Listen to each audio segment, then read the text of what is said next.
we'll get rich today. Rich, bitch.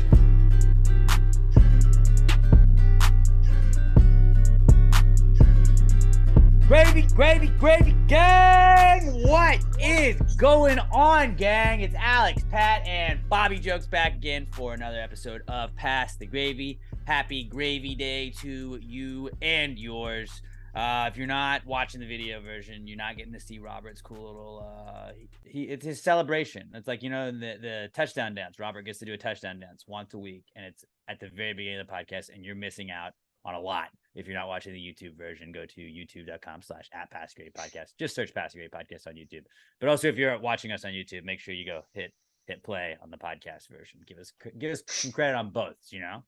Some credit on both.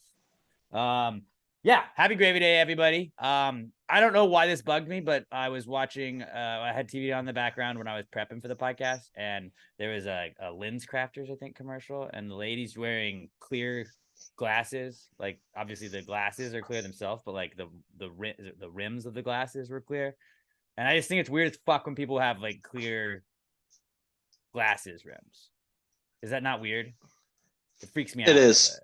I don't like I shouldn't be able to see through it. Why can I see through it, but I can't really see through it? I like it. I think it's a good look. Not for everyone, but I think not for everybody for sure. But like, then I don't sometimes think I could pull it off. Would it be like the sportier glasses with that shirt? You could. You could pull it off. Yeah. Robert has another great shirt on. He wore it to my wedding. Phenomenal, it's a classy shirt because he went to a wedding in it. But yeah, I feel like it's weird to me. It just freaks me out for some reason. I don't like it. Yeah, just have regular frames. Yeah, and also like if you don't, I don't know, because it's like, who am I to fucking judge? Wear whatever you want to wear, but it's like, just know, like, I'm like, what the fuck? Like, I got some hate for saying people had to wear belts last week, I feel like. And this is my fashion, just hate I'm going to get this week. Just don't have clear glasses. Because if you see those, like if you have those Oakley glasses, and this was, like, specifically one of the ones that, like, they were showing as an example. And it was, like, it looked like safety glasses, like, that you would wear if you were, like working in the shop.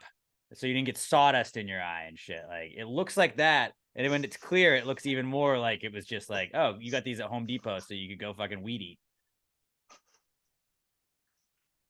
There's nothing wrong with those glasses. There's nothing wrong with them, but it's like weird when that's like your everyday glasses look like that to me. I'm like, where'd you go? Where you going? You gonna go build a table or something? Like, what are you up to? You yard? No? That would be cool. You look like you gotta get out of here. Get your yard work glasses on. Also, you said something there about Lens Crafters. Business idea.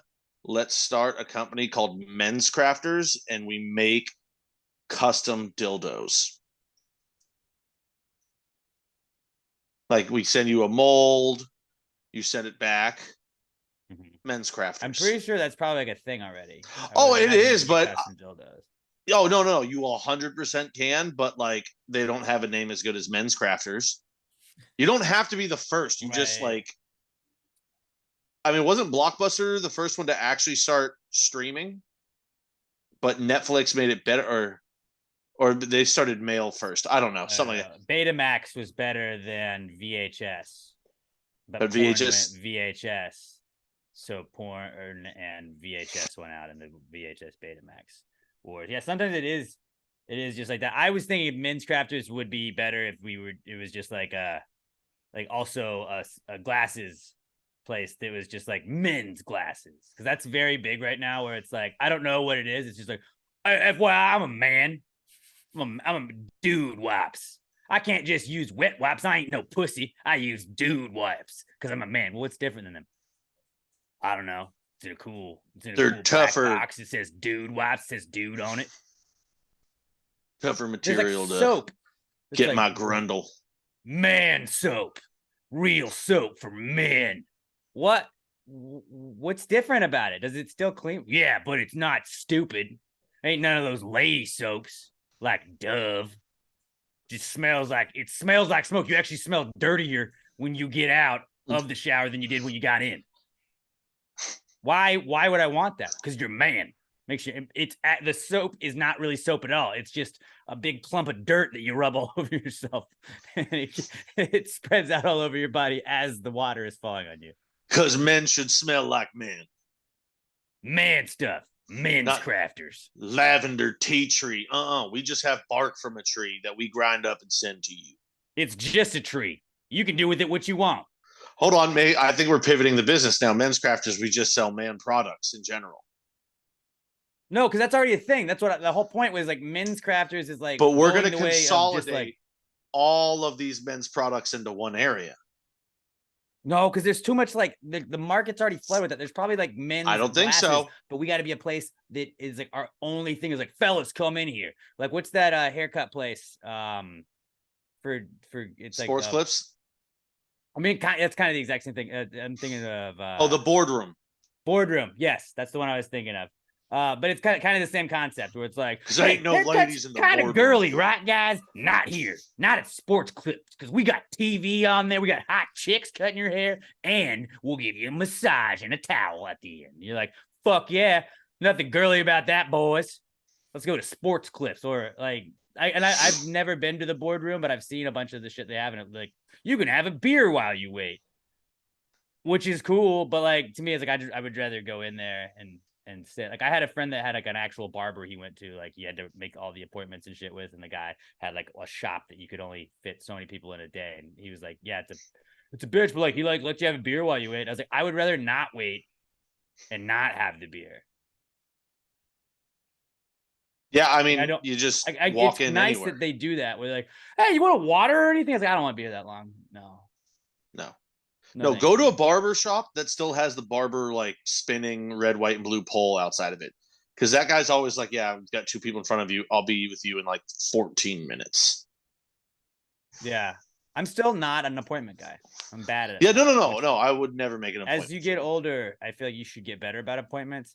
But I'm always like, I was going to get a haircut. They're like, well, I mean, I only got 20 minutes for my next appointment, but I got somebody coming in here. Can you wait 45 minutes? I'm like, just do it in 20 minutes, dude. Like, I feel like I don't have a lot of hair that needs to be cut. Like, I get it. Like, if you got an appointment, I should have fucking done that. But then there's times where I'm just like, I'm not going to get a haircut today. I can't do it now. Like, if I have to wait more than like 20 minutes, I'm not going to do it. That was like one of the coolest parts about getting a haircut, though, when you were a teenager, was if you had like a lady doing it, and at one point she's like moving and like her boobs are on your shoulder. You're like, dude, this is fucking sick. Same with the dentist, because sometimes you get a little boob in your face a little bit. She's like, well, you put this protractor in your mouth. I had a dude. Like, oh, yep, a little bit of tit. My dentist was a guy. I had a big dude that was my dentist too, so you got a little bit of, which was nice. You're young. Can't really tell the difference. So what's a better name? Men's Crafters or Clona Willy? I forgot that was the name of it. For the mold. The dildo one? Yeah, I forgot that was the name. Never mind, that one's better. Clona Willy is way better than Men's Crafters. See, Men's Crafters. So that's why we pivoted. It already sounds like it's ready for glasses. We pivoted though. That's why it's all we're going to bring together all different men's stuff. Think about it. There was always bookstores everywhere. Then Amazon was like, well, now you can get everything in one central place. We'll be the Amazon of men's products. We're going to beat out Amazon. I don't know. Store. I mean, there's already a ton of stuff. It's like this for dudes. I mean, we're a podcast, finally, a podcast for guys. You know, like that's what we branded ourselves as. Like, there's a lot of like straight guys that don't have anywhere to like air out their voice, you know, to like share our opinions. And I feel like we're being oppressed. So like that's what Pass the Gravy is. It's where three dudes can just be guys, and you know, like we got somewhere where we can get things off our chest without ridicule. That's why we love the Gravy Gang so much. They're very accepting of us. They don't judge us. I really thought you were going to describe us as like Andrew Tate. No, I don't want to be that. Yeah, exactly. It's like I'm pretty sure he had a podcast just for dudes, and that guy seems like no. They're like not sex trafficking version of that podcast. It's like except all the bad stuff we don't do, all the good stuff, like which isn't a lot of good stuff, but like we're also for women. Wheezy's barking to agree. She says we are a very pro-woman podcast. Very pro-woman podcast. I thought at some point you were going to bring that back to the Gravy ladies, but you just kept going with it. I was like, all right, let's just ignore them. which again, Pass the Gravy merch shop, working on that. We're definitely gonna have to put together a Gravy Ladies shirt, I would imagine. You gotta get that. I would love, like, we gotta get the jackets during the winter. Can we just do the Pink Ladies Gravy Lady jacket? Hear me out on this. Stealing that, but just bookmark that. I think it would be very funny, and I think the listeners would also find it very funny if we made a Gravy Ladies. We said it was a Gravy Ladies T-shirt, but what if it was just an apron?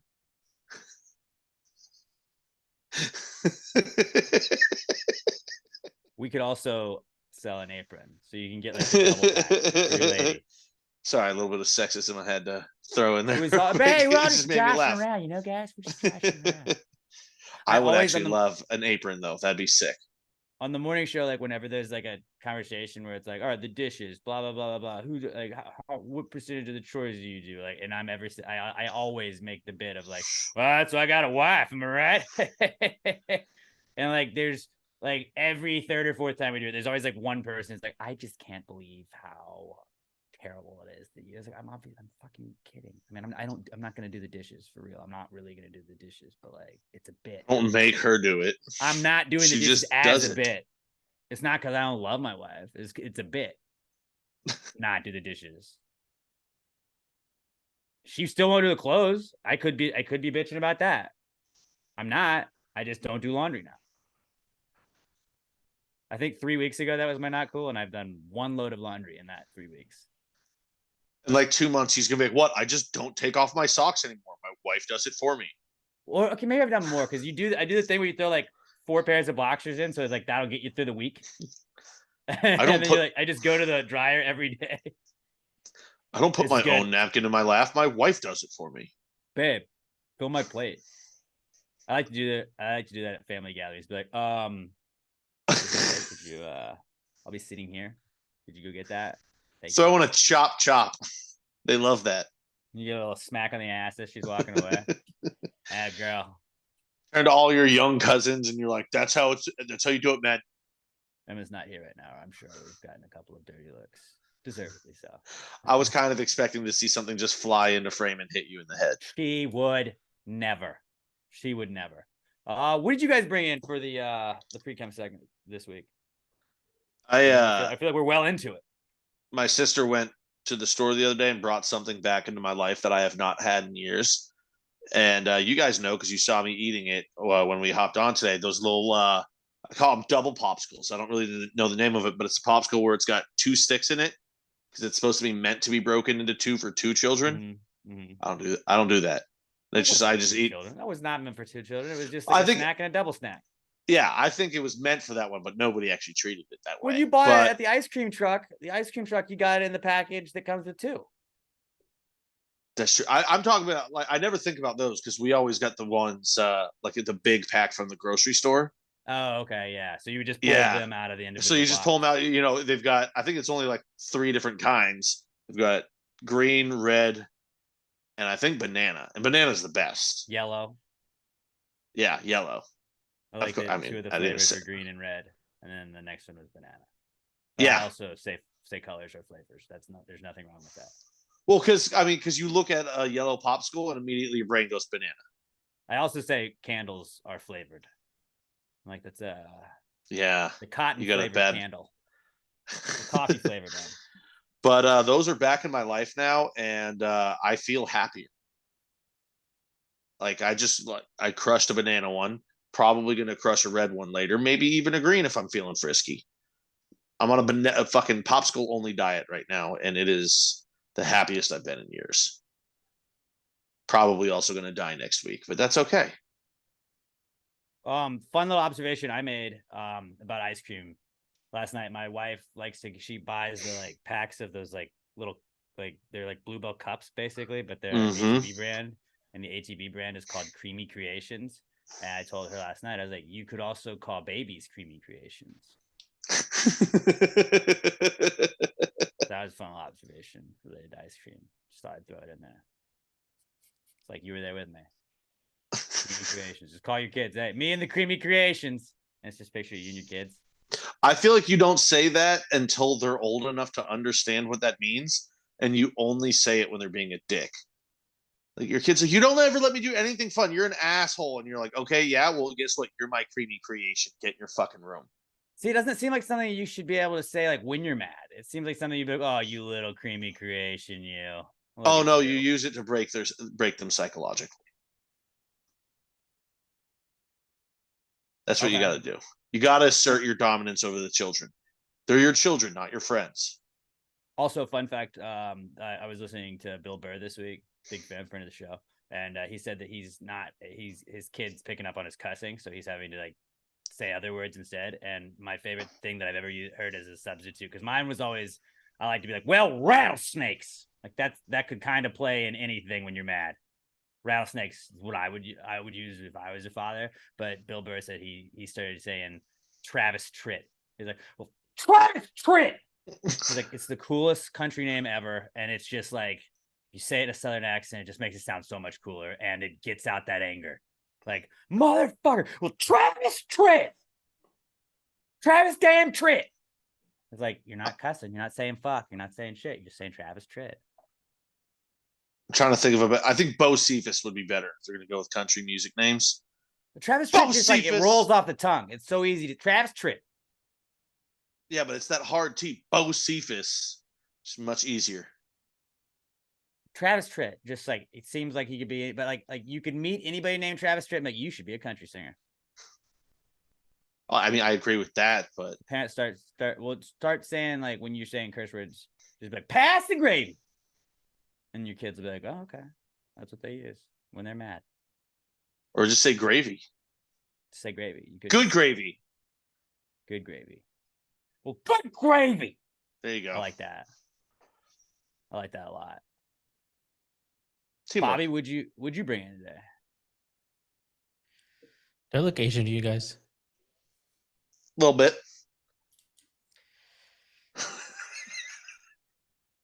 I could see like Filipino, I don't think like Asian. a little bit of I was gonna say maybe Filipino.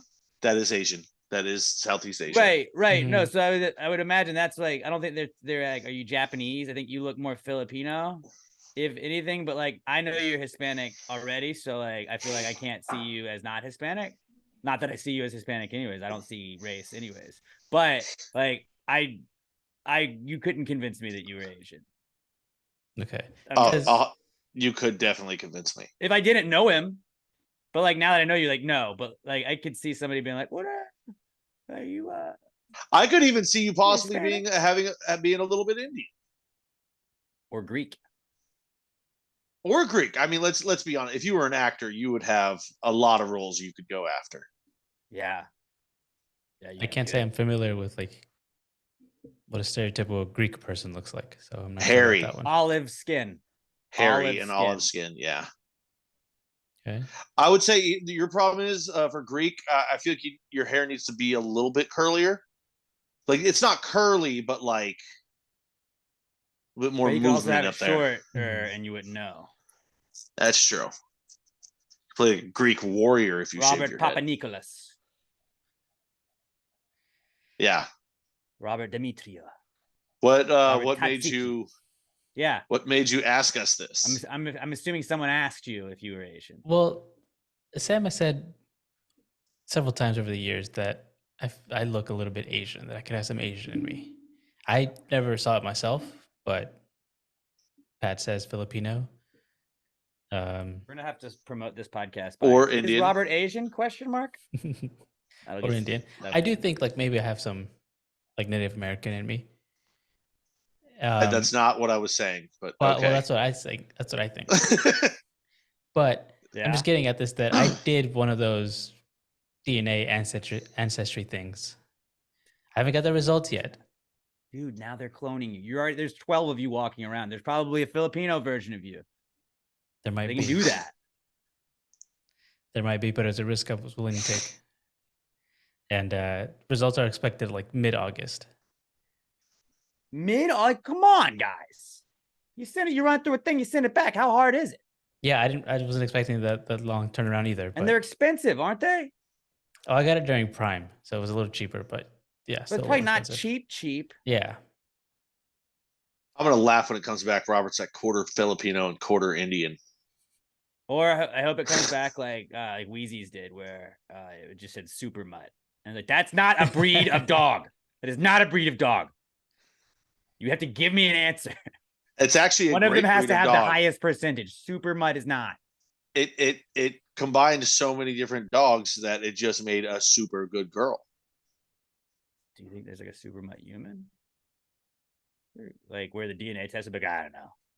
I feel like that's a dangerous question for me to answer with a shaved head. Robert, you answer that question. With in South Park, where they came back from the future. Oh yeah, they just started fucking at each other. Yeah, we're fucking ourselves. There's no way they can reproduce. Yeah, had to get rid of those goobacks somehow. Dude, South Park was on today. That's where I saw that Lens Crafters commercial.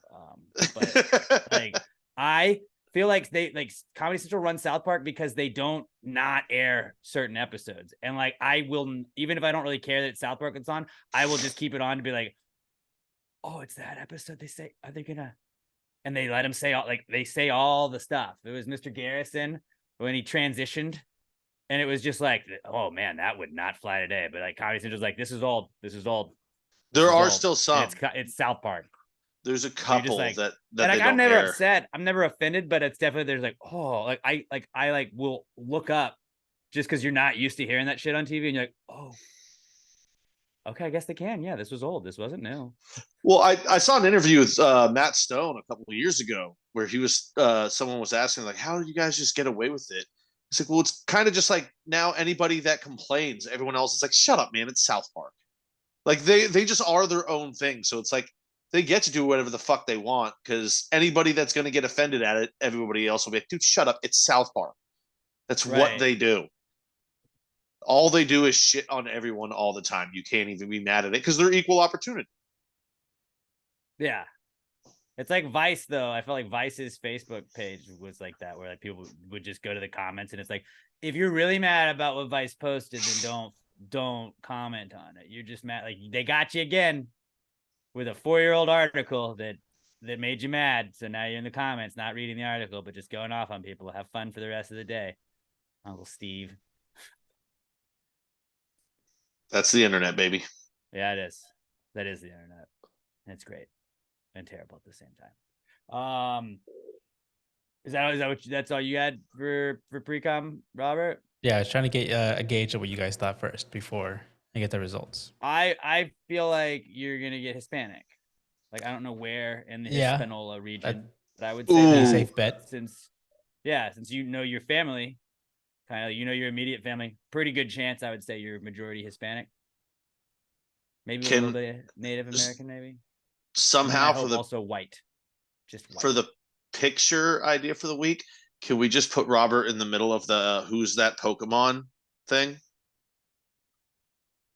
She said, "What is Robert?"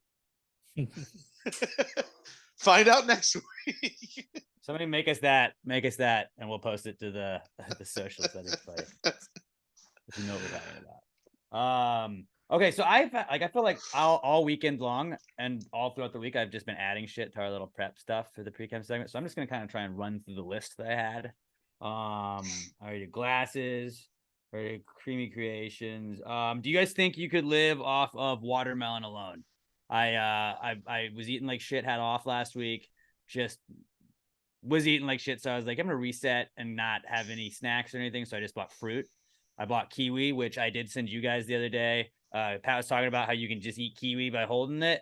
Absolutely a delight. A nice little treat. It is kind of messy, so you have like a plate under it if you're doing it inside or be outside. But yeah, you can definitely just use a spoon and eat a kiwi entirely out of that. You got to be kind of careful because if you scoop too hard, you're gonna break the skin of the kiwi. But if not, you're good. And at the end, you get a nice little shot of just kiwi juice, which is dope. Right. And dude, like it's nice because you can just take off real thin layer after thin layer after thin. So it seems like that kiwi's lasting forever. See, I don't take layers. I'm just like, I just do this full scoop. Like there's never taking any skin of it ever. I cherish my kiwis. Oh, I do too. It's an absolute treat, and I've enjoyed eating one every single day this week since I got it. You're welcome. Yeah, so I got kiwis and watermelon, and I was eating watermelon the other day, and I was just like, I wonder if like they say like you can last 3 days without water, even though people have lasted like a little bit longer than that before. Like, could you just not ever drink water again and only eat watermelon and live off of it? It says watermelon, it's in the name. I know that it's not just made of water, but it's also like hydrating. I know that I think it's koalas don't drink water. They get it off of like the leaves that they eat. They get the Eucalyptus leaves. That. Yeah. But like, I mean, those also get them fucked up at the same time. So I feel like koalas should mix in a water. Right. But I feel like it might be possible. Like you would not be able to drink anything at all. You would like the only thing you could drink was like the juice that like came out of the watermelon. I feel like you could probably like, I don't know if you could 100% live off of it forever, but like, I think you live for like a while. Like if you were just stuck on a desert island and you had no water and never even got around to making it. And like, there was just a billion watermelons. Like, could you just like, I'm good for a while. Like, could you last 10 years on just watermelon alone?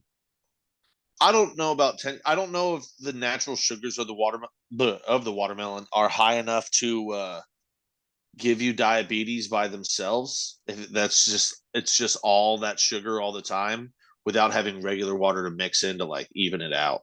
That's my only concern. But other than that, yeah, I mean, and you might run into a problem with protein deficiency, but like survival wise, like I feel like you could survive just eating water. I think so. And also, if we're gonna cheat at the game a little bit, Desert Island, you have them. If you're cutting them in half, technically you could catch rainwater with the shell, and then you could drink that. That's a little hack into this. You just have like every half one you just have a billion just fucking like rotting watermelon shells that are just like ready for rain. Let's go. Yeah. Not a bad idea. Yeah. So I mean, I would like to unironically be drinking like out of a coconut. Like when you like, if you really were stuck, and you're like, this is weird that I would normally be on a beach, like excited that I was here and relaxing, and now I'm in a very stressful situation, and this is my only utensil I can use to put water in right now. Well, also the difference is on vacation it would be filled with booze and not water. True. I kind of wish like we had thought of this. Been filled with a non-alcoholic pina colada. Are you that kind of guy? Would you go to the beach if you were on vacation? I know we're not vacation guys. But you and Sam go on vacation. Where would you go? You go to let's say Cabo. You're on the beach at Cabo. Like, would you just be crushing waters, or like would you be like I want a soda, or would you be like let's get 2 non-alcoholic pina coladas going? I think it would be a mixture of water and soda. Yeah, okay. Because they were saying like Dax Shepard was getting shit on for saying that he lets his kid drink non-alcoholic beer, and people were like, "That's not okay." I was like, "It's non-alcoholic. We used to buy non-alcoholic beer in high school and try and drink in front of cops to see if they would hassle us and be like, it's non-alcoholic." Didn't really work, but like you can buy non-alcoholic beer at any age. So like I don't think there's anything wrong with that. I always just have been like, I get like you don't want to stand out or whatever, but like to me, like, are you ever interested in the mocktails and stuff? Like, I know you didn't really ever drink, so you're not like a recovering alcoholic or anything, but like, do those ever show like any appeal to you? Like, are you like, oh, a pina colada looks good. I want that right now. Not at all. Like I was never really around that either. So I didn't get the desire to want that. Like I would non-alcoholic highly recommend a pina colada though. Pina coladas slap even when they're virgin pina coladas and daiquiris. No, it's just a great flavor combo. You don't need the rum in it at all. I would you should get a virgin pina colada next time you go out, Robert. You'll be this is a delightful coconut drink in my life. It's forever changed. He should have his first one on the beach somewhere. Go to Galveston, not the same. No, I feel like his first one should definitely be at like an Applebee's.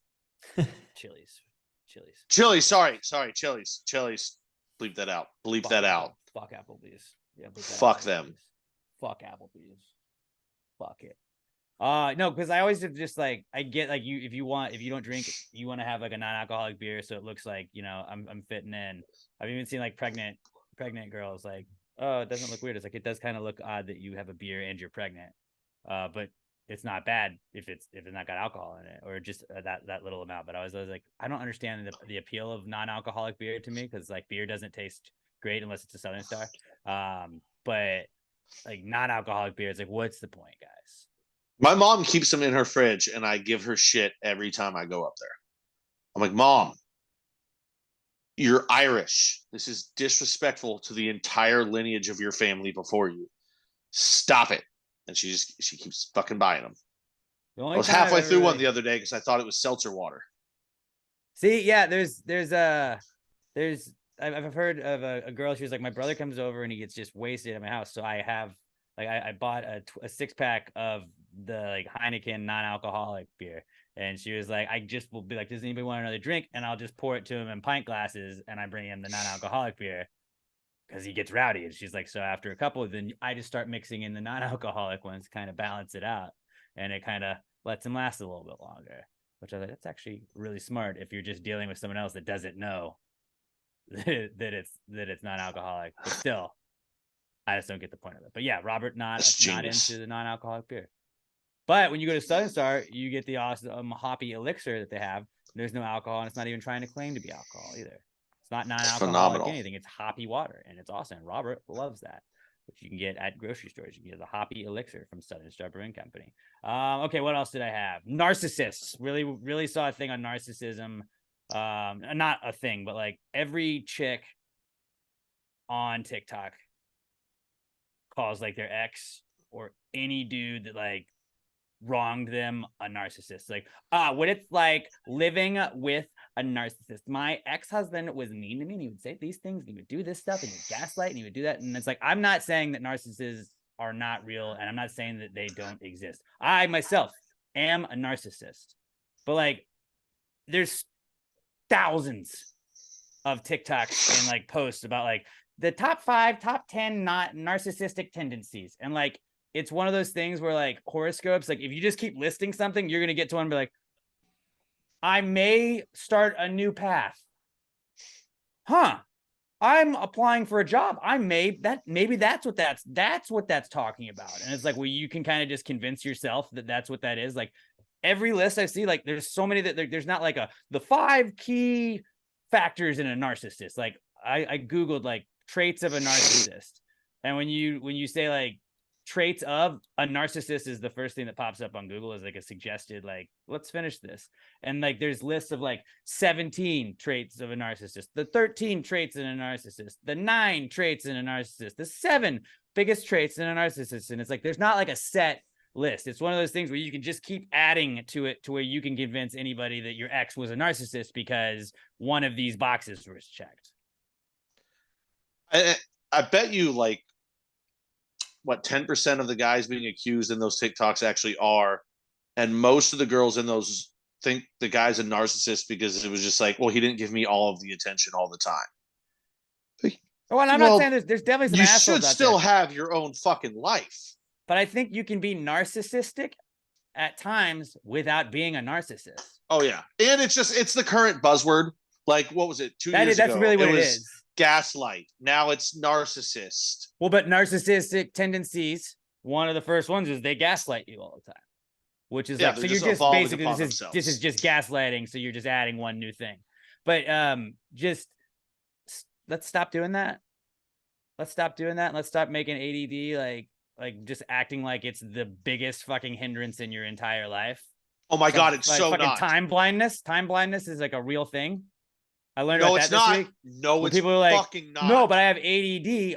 I have such a bad problem like keeping up with schedules and the time. And it's like, but like you can use that to be like, yeah, I'm bad at like getting to family functions on time, whatever. But like, you can't use that and argue with your boss. Like, well, I have time blindness. It's like, no. Cause like you have these things called alarms and you have this thing called a GPS and you can type in the address of anywhere you want to go. Well, sometimes like I don't do a good job at like calculating how long it takes me to get to where I need to be. It's like, well, just type it into the GPS and it'll tell you exactly how long it takes. Just wake up 15 minutes earlier. Cause guess what?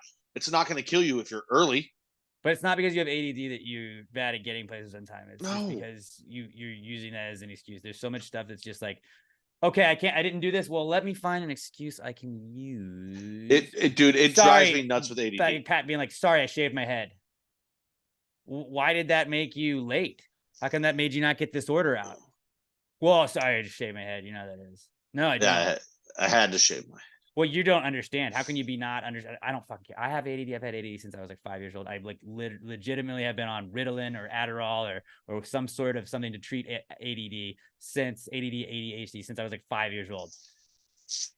Dude, it does like it affects your life, but like it's not the biggest hindrance in the but world. like not really. Maybe you don't have it. Maybe you don't have it as bad as other people. Shut the fuck up, dude. Just learn how to manage it. Like that's how like everybody's life is. I like now I feel like so many people are just like, oh, somebody was mean to me. It's not because I did this. It's because they're a narcissist. Oh, I can't make it to places sometimes. It's not because like I'm just not paying attention and I was lazy and I slept in and I didn't want to do this. It's because they have ADD. It's like just you don't always have to have an excuse for everything. As somebody that does try and take responsibility, excuses, you don't have to do that, and just don't fucking use the narcissist as just like a go-to. Don't do that.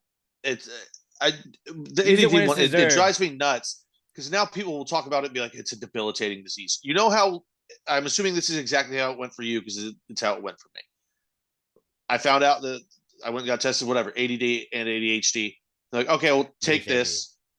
No, not that. Thank God, dodge that bullet. But then they go, take this medication. You're like, what's it gonna do? Like, oh, it's just gonna help you focus better.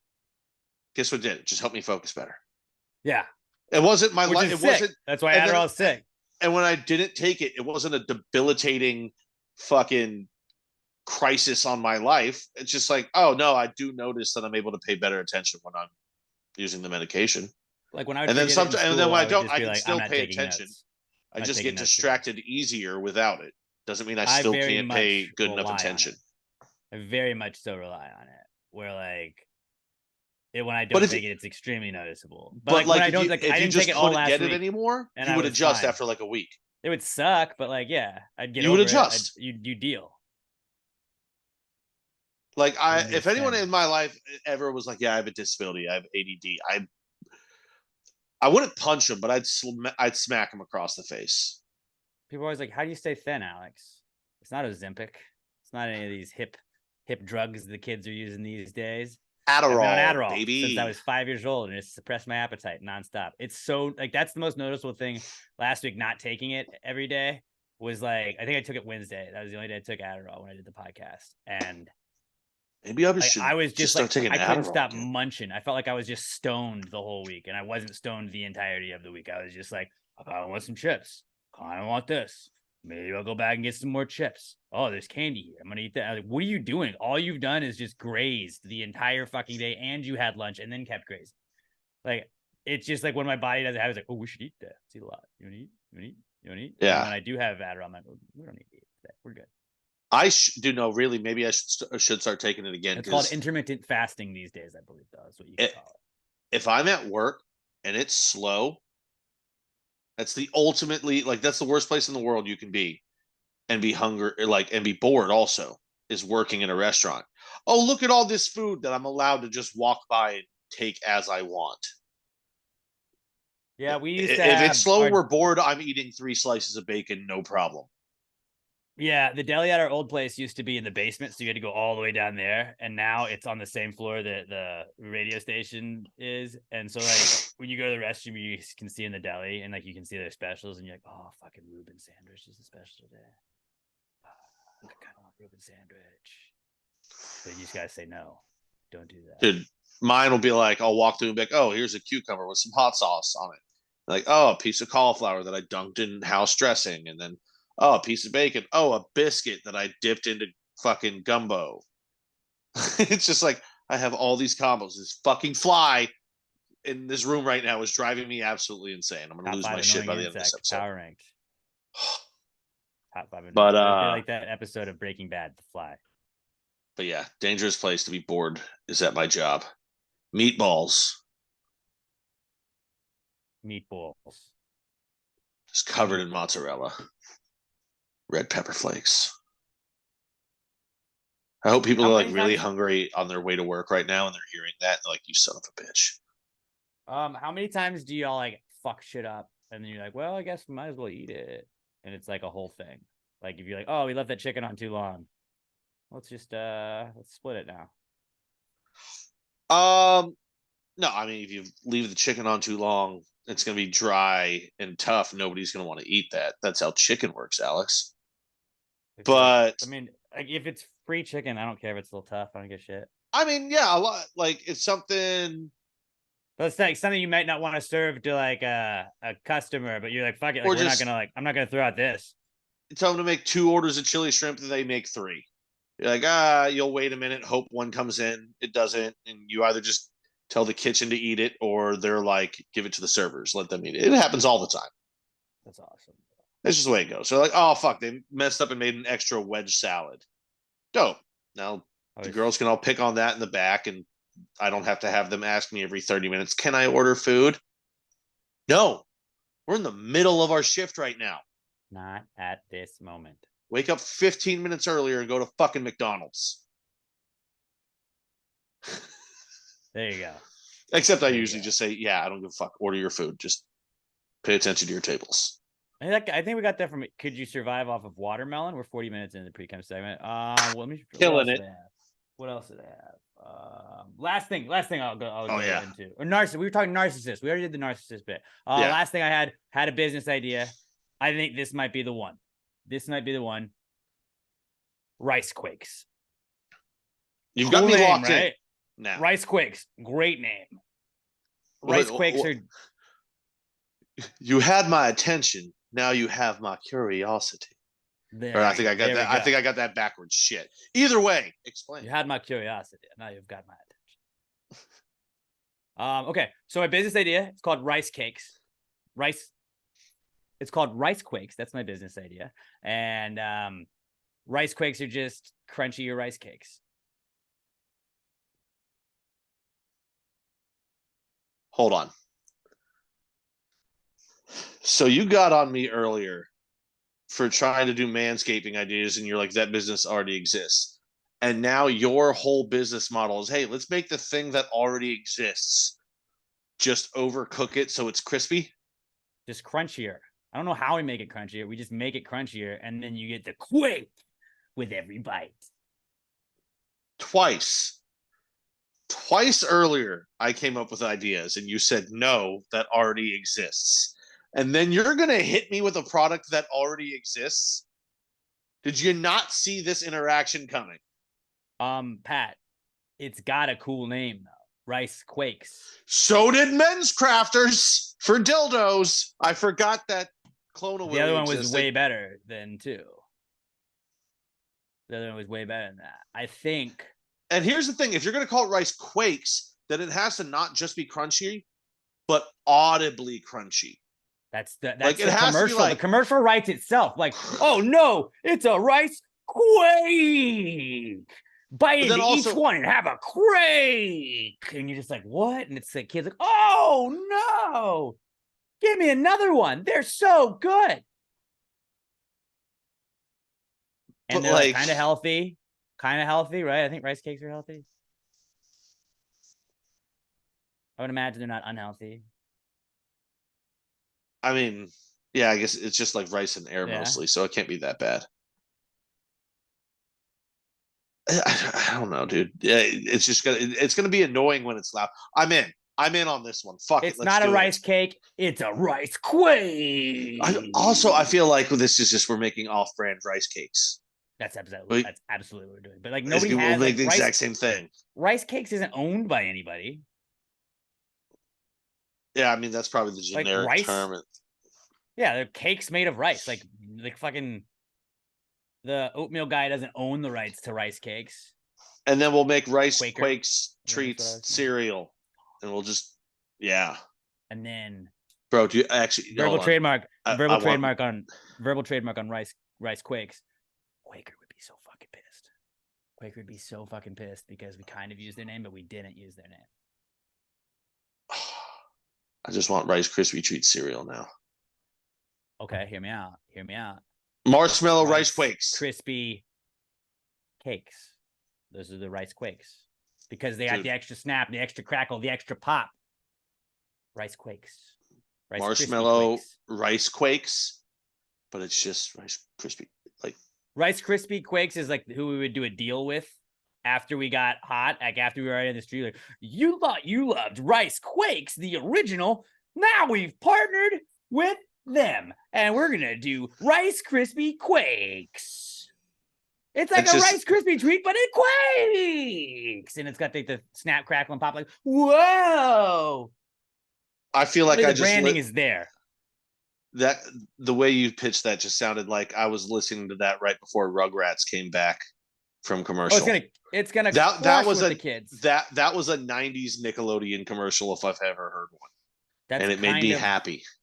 Kind of what I'm going for, because like, hey, kids, don't forget the Rice Krispie Quakes. Mom, can we get Rice Krispie Quakes? I want to get Rice Krispie Quakes at the store.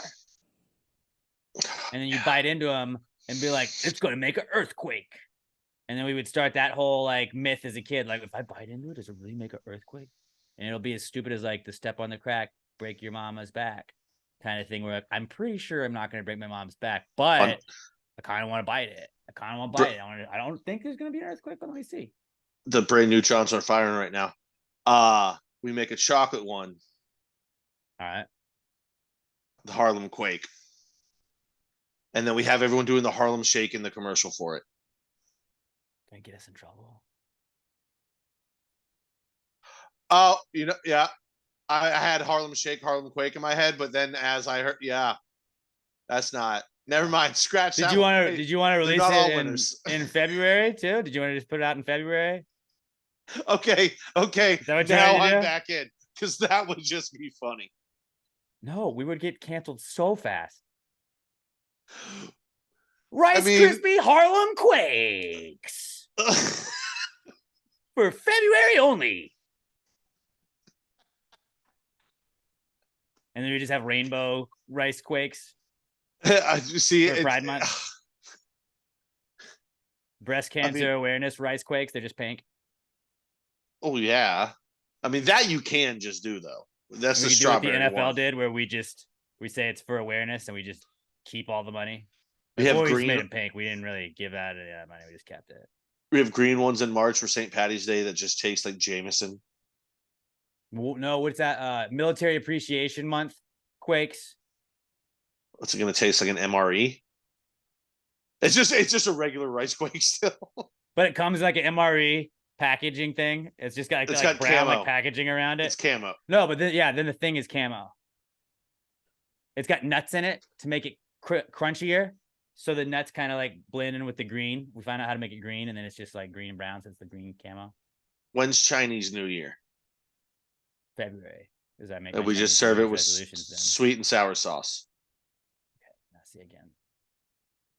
We're really. This is getting in. We're gonna get in trouble territory. See, whatever. If I were on reality TV, like they would go back and they would find this episode of the podcast. Like if they ever invite me to a fucking mayoral debate, which I saw there's one happening, I was not given an invite. I was not even they didn't even include me in the fucking thing. The disrespect that the media is giving me, a fucking registered candidate, an absolutely fucking valid registered candidate. The fact that I'm not showing up as also a candidate, like you can't just pick your favorites, guys. Can't just fucking pick your favorites. You got to throw all the candidates up there. It's bullshit. Right. And I'm fucking. Like fucking Sheila Jackson Lee just getting in trouble. Like, oh, by the way, she got a dead person donated like a $40 billion or whatever it was. And then the other dude that's running, I didn't even fucking care because I don't care about him. Fuck that guy. Like, let's talk about them and not at all be like, oh, also this guy that hasn't done any of that has literally like asked for $0 for his campaign. Like, let's not talk about that guy. He's just a regular guy that's just self-financed. Yeah, another self-financed campaign that people bitched about a lot. Donnie. I was just gonna stay silent. I think he was the other person that fund all. What if we just moved on, didn't go back to that at all? All right, fine. If that was insensitive, but they're gonna find that and be let me just ask. Yes. First, Mr. Middleton, let's play this clip real fast from your Pass the Gravy podcast. Is it okay? Oh, so they're gonna play a clip of and me, we could do it during Black History Month. And it's like, fine, no. Fine. Then let's give you a counter clip right here. Robert, Pat, no, that's a bad idea. What should Asian New Year be? Let's go to the expert. What should the rice quake flavor be? Go to the expert. Me? Yeah. Yeah. You're not Asian? Yeah. We don't know yet. Jury's still out. He hasn't got his test results back. You're taking a test to see if you're Asian. That's kind of funny to say. Like and a real my parents test. lied to me my whole life. Not the like 5 questions to answer to see if you're really Asian. Robert's like, I'm just gonna send my blood. Did you send blood or semen? Or both? Cheek swab? Of both. You mix it together. Yeah. It looks like a peppermint.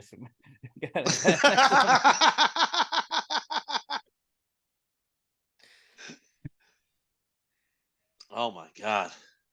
As long as you don't mix in the stool sample. Oh yeah. Oh, that would just be. That's a mess. That's You a basically mess. got Jenkum at that point. Robert, you know what Jenkum is? I do not. Look it up. Fermented piss and shit. No. I'm looking. Yeah, people would just piss and shit in like a can and cover it and let it ferment under their bed, and then you open it and you can get high off the fumes. Allegedly, I don't think you really can. I think that was just a rumor, and then they got people to do that so they would then smell that. Like that was, I think that was the prank. It was like, did you really just smell your own piss and shit? You fucking loser. No, it gets you high. It gets you high. I don't want to get high that way, man. I don't want to get high like that. I'm cool. But rice quakes, though, we're in on rice quakes. Not the specialty months necessarily. All months are equal to us. Wow, I guess all quakes matter.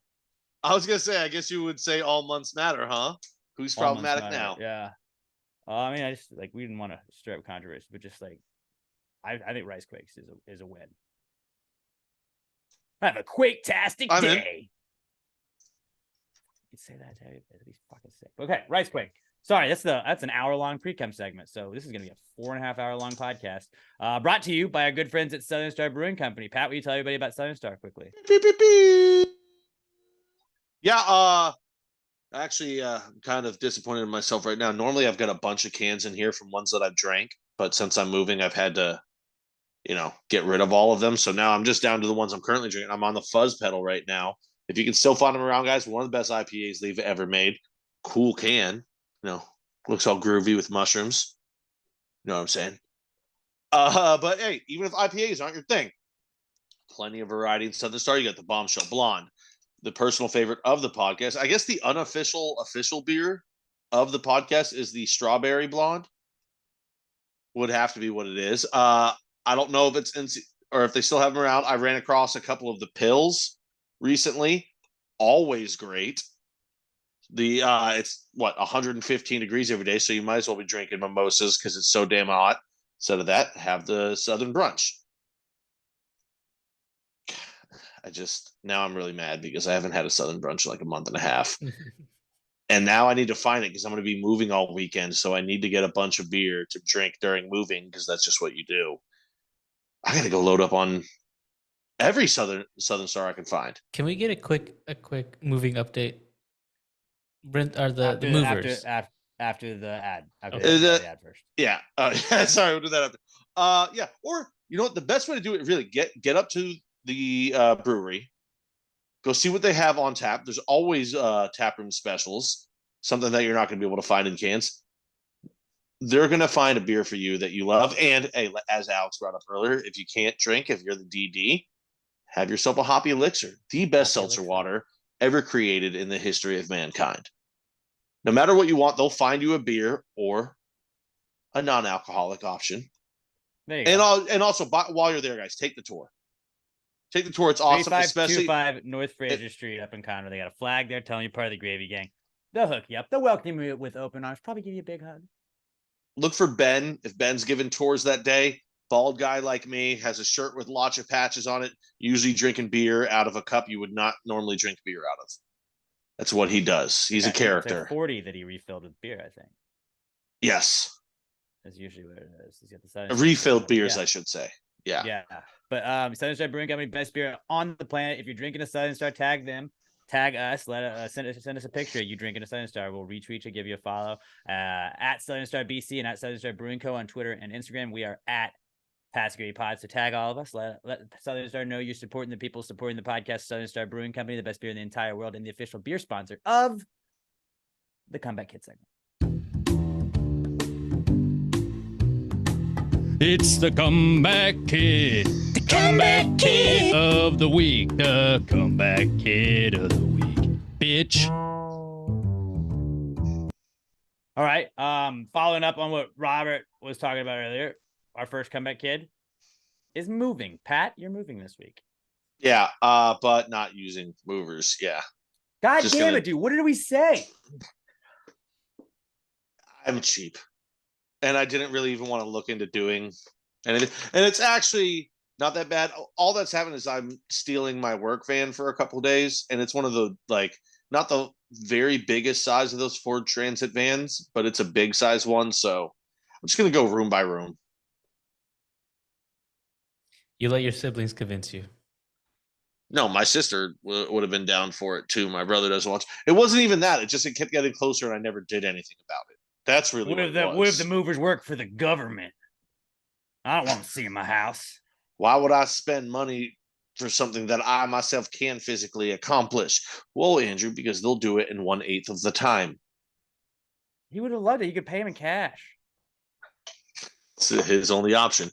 But no, I mean, it's not that bad. And also the good thing about it is I feel like since I've been golfing and stuff lately and going outside and doing things, I'm getting my body acclimated. The heat's not even really bothering me anymore. Plus it might just be that it's been 95 to 105 every day for 3.5 fucking weeks now. So my body's become acclimated. So it's not so bad. It's not bad. Plus, I found out I'm moving about 1.3 miles away from my GM. So I'm going to make him come over and carry some fucking heavy shit too. Oh, so you're just going to rope other people into moving for you. No, actually, no. I'm actually not. It's going to be me and my brother moving this entire fucking house. God, you're going to hate it so much. Yeah. Yeah, it's going to be way worse. You should just hire the movers. It's going to suck, but, I think last thing I'll do is just everything that I'm going to pile up in the driveway and just set on fire. Please do that. Pretty sure the neighbors will be real chill about that. But they won't be your neighbors anymore. They're still good people. I'm not trying to damage their property. I'm not trying to damage this property. The guy was cool to us for 5 years. Just go by with the hose and just spray it down. Do it in the driveway. Burn it in the driveway.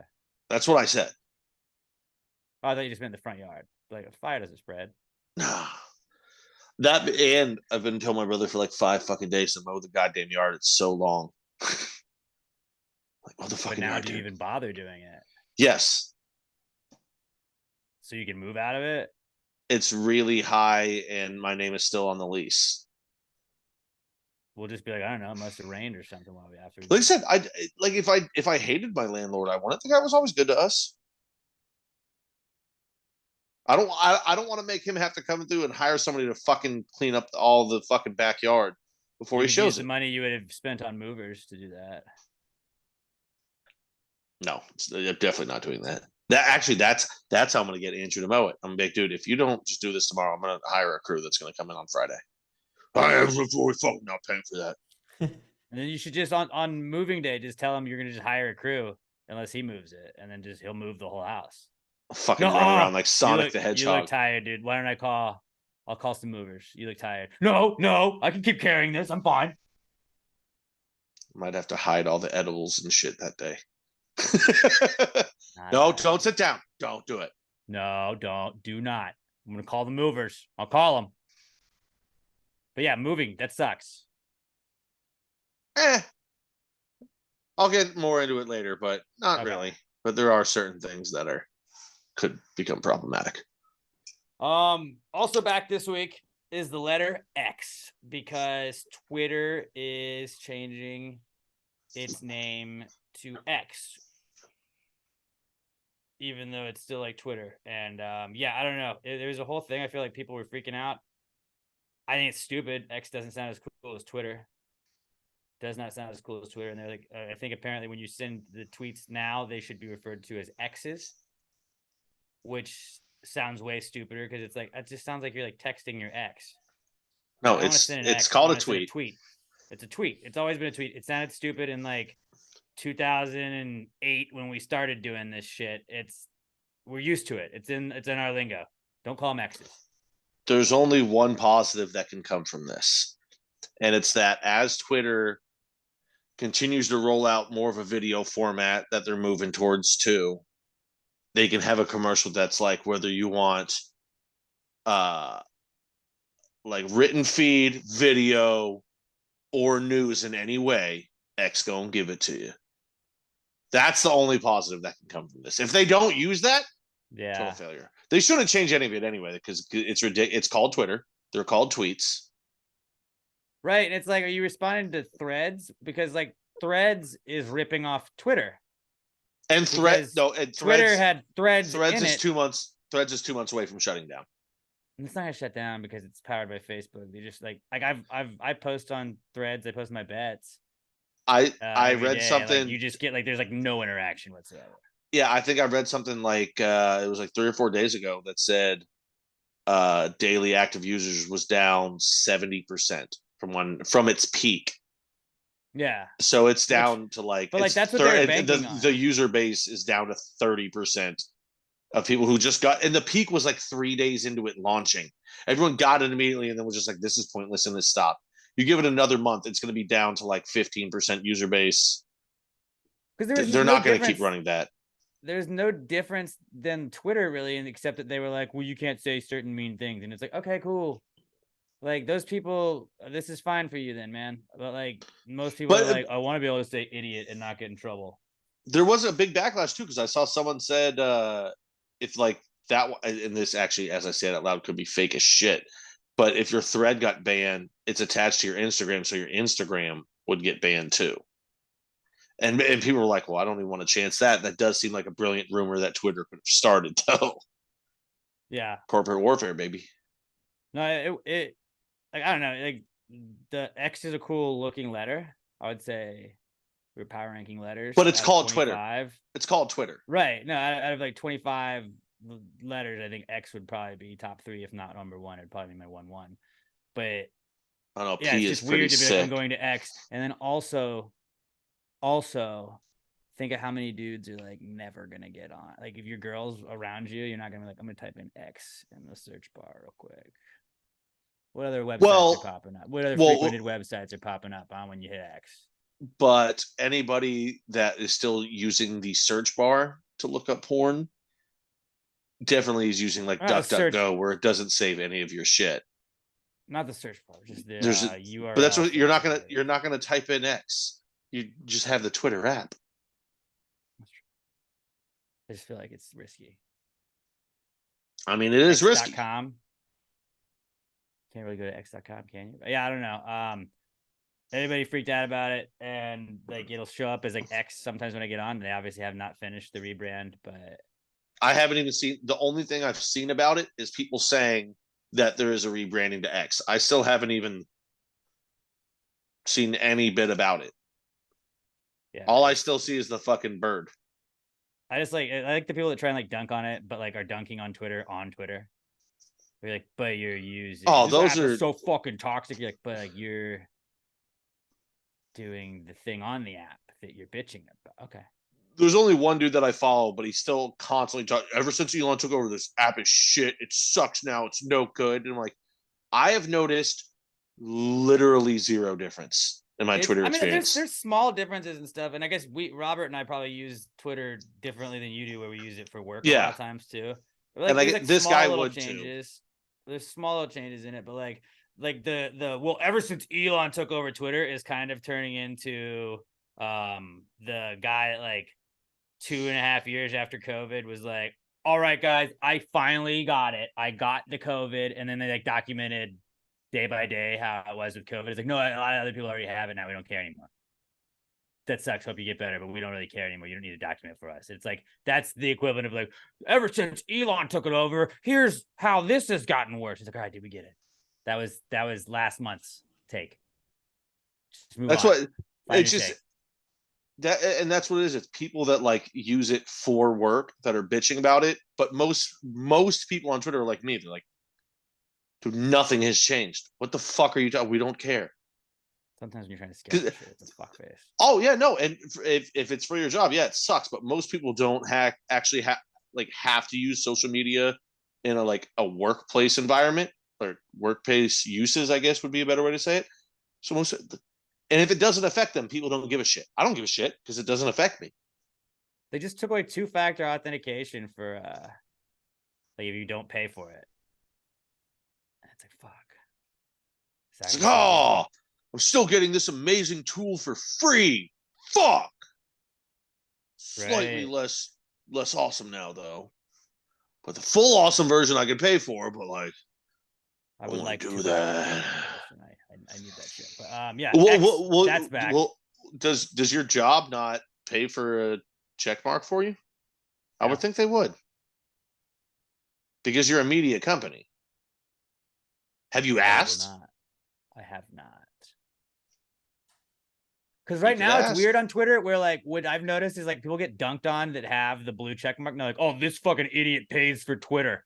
I'm like, fuck, I don't ever want anybody to have that response. But then everybody that's in media, my company pays for it, and they'll be like, yeah, right, you're lying, and I'll be like, I can't prove that. I can't show a receipt. No, but everyone in media has the built-in. It's like, no, it's literally for my job. I work in media. This is for my job. There's features that make it easier for me to do my job. Did we just figure out a way to make iHeart pay for all of our stuff? Yes, dude, you're too. Yeah, they just bought a yacht. They don't. Hold on, no, Robert. Not for you. For Alex, maybe. No, not for me. You're an on-air personality. You on the might totem be pole able to... of iHeart. I am. Oh no! I get for this guy's Twitter. I get it, but maybe if you ask. They're like, Ryan Seacrest, we're going to do that for you. You can go fuck yourself, whoever the fuck you are, Middleton and Houston.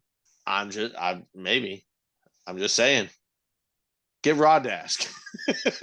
Our show is off. It took him 40 minutes to figure out how to get us back on air the other day. So I don't think they're going to be. We were off air. Like we couldn't, our microphones at the radio station where you talk did not work. Because they wouldn't, like there was a whole fucking technical thing, and it was like it took them 40 minutes to figure that out. They're not going to be worried about. Should we pay for this kid's Twitter? Well, what did you guys do? Did you just like tweet through it? We luckily we are not a talk. We do talk in the morning, but like we're not a straight talk station all day. So we just played music. Like if it was like a sports station, you just kind of have to figure something out, which is not usually great. And you should have just been like, oh, I kept tweeting updates, for my job, I interact with the fan base. We could prove that. There you go, Speg. We tweet through stuff. We'll think about that. But kind of promoting the show on here. Maybe you should give me the check mark to boost the because that does boost interactions and shit. I'm pretty sure it does help. But yeah, the letter X that's back because Twitter is rebranding. Also back this week is training camp because NFL teams are reporting to training camp this week.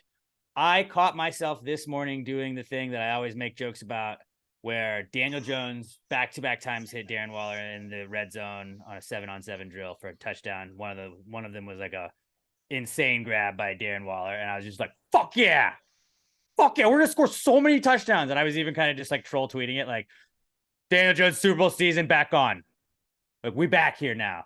Oh, greatest team in the world. Super Bowl or bust. And it's just like, I watched 5 plays that people had tweeted out from training camp today and was like, fuck yeah, Giants are not ever going to lose a game. We're going to score 1 million points, never going to lose a game. Darren Waller is probably going to be leading tight end in the league this year. Saquon's going to fucking run for 1 billion yards. It's awesome. But training camp's fucking back, which means you get holdouts, you get new contracts. I saw a bunch of linemen were getting paid. Saquon Barkley did sign a deal, so fuck you, everybody else that was shitting on Saquon Barkley. He's back. So that's cool. $900,000 more. Yeah, it's like play on the franchise tag for $10,000 this year. Couldn't even give him an extra mil. Couldn't even make it an extra mil. They had to go. Yeah, we'll give you 900,000 more. Yeah, for 11 mil, would you play on a 1-year deal? He's like, all right, done. Okay, sick, dude. I'm glad he's back. Glad it's not a distraction. And the Giants also signed like their best defensive lineman, probably top 5 defensive lineman in the league, Dexter Lawrence, and then Andrew Thomas, who I would say is the top 5 offensive tackle in the league right now. But yeah, it's been awesome being Giants fan, being like, oh, everybody was shitting on the GMs for not signing people, and we just signed like our biggest guys. So we're good. But training camp is back, and it's fucking awesome just watching all that shit. And like the stuff that you don't really care about, like Dan Campbell doing up downs with the team, you're like, hell yeah. DeMar Hamlin, he's back on the field finally. for the first time since that incident, and like just seeing all the little storylines. None of it matters. None of it matters. You can convince yourself, like Deshaun Watson threw the greatest 5-yard ever by an alleged sex offender. That was what the Browns were saying. They were like, "This is the best pass ever by this." I don't know. I was gonna say an OJ one, but he wasn't a sex offender, just a murderer. Alleged murderer. Sure. Was acquitted. Was acquitted. The glove did not fit. Sure. He was acquitted. That is factual. That is factual. But yeah, training camps are back. And then I don't know why I was watching something about Brock Purdy at 49ers training camp. He got cleared to play their quarterback. And it dawned on me that the 49ers should not be allowed to have a 52-man roster unless they change their name.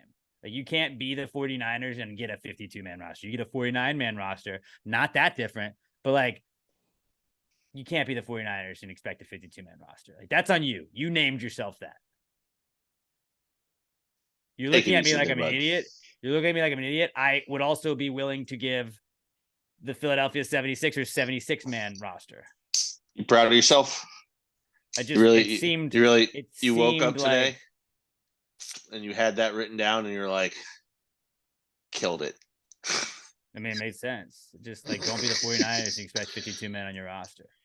Only one of the most iconic teams. Hey, you know what? Cowboys shouldn't be able to play with it if they don't have cowboy hats on. Huh? They're not named after a number. Packers aren't wearing hard hats. If you're packing material, you're probably in an area where you need a hard hat on, huh? You can't brag about a number and then not have that. Lions don't even have tails. What the fuck are we doing, guys? They should add tails to their new jerseys, though. Like the pants, they should have a tail going down the back. CJ Stroud, not from Texas. Get him off the Texans. He's not a bull.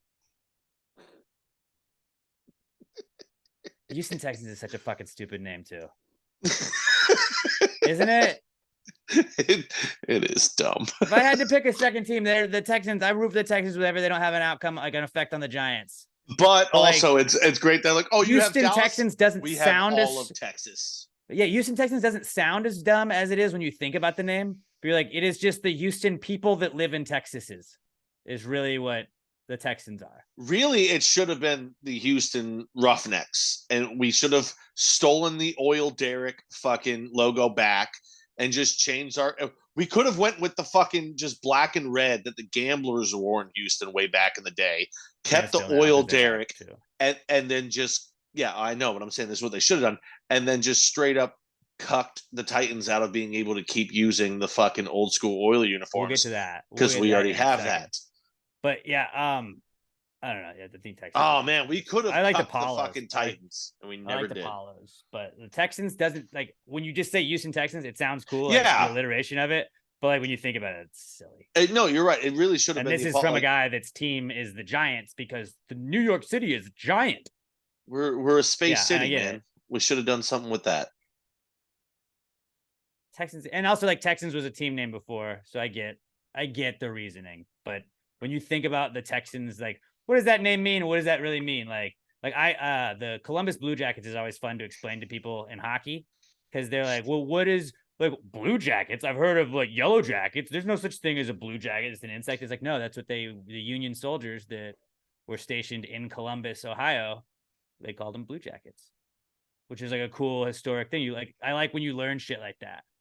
Like the Hokies, you have to like go look up what the fuck is a Hokie. How is that relevant to Virginia Tech? Ohio State Buckeyes. What is that? State flower. Okay. It's kind of stupid, but I thought a Buckeye was a nut. It's like a nut. It's a nut that's like a flower, right? Flowers aren't nuts. Or a seed?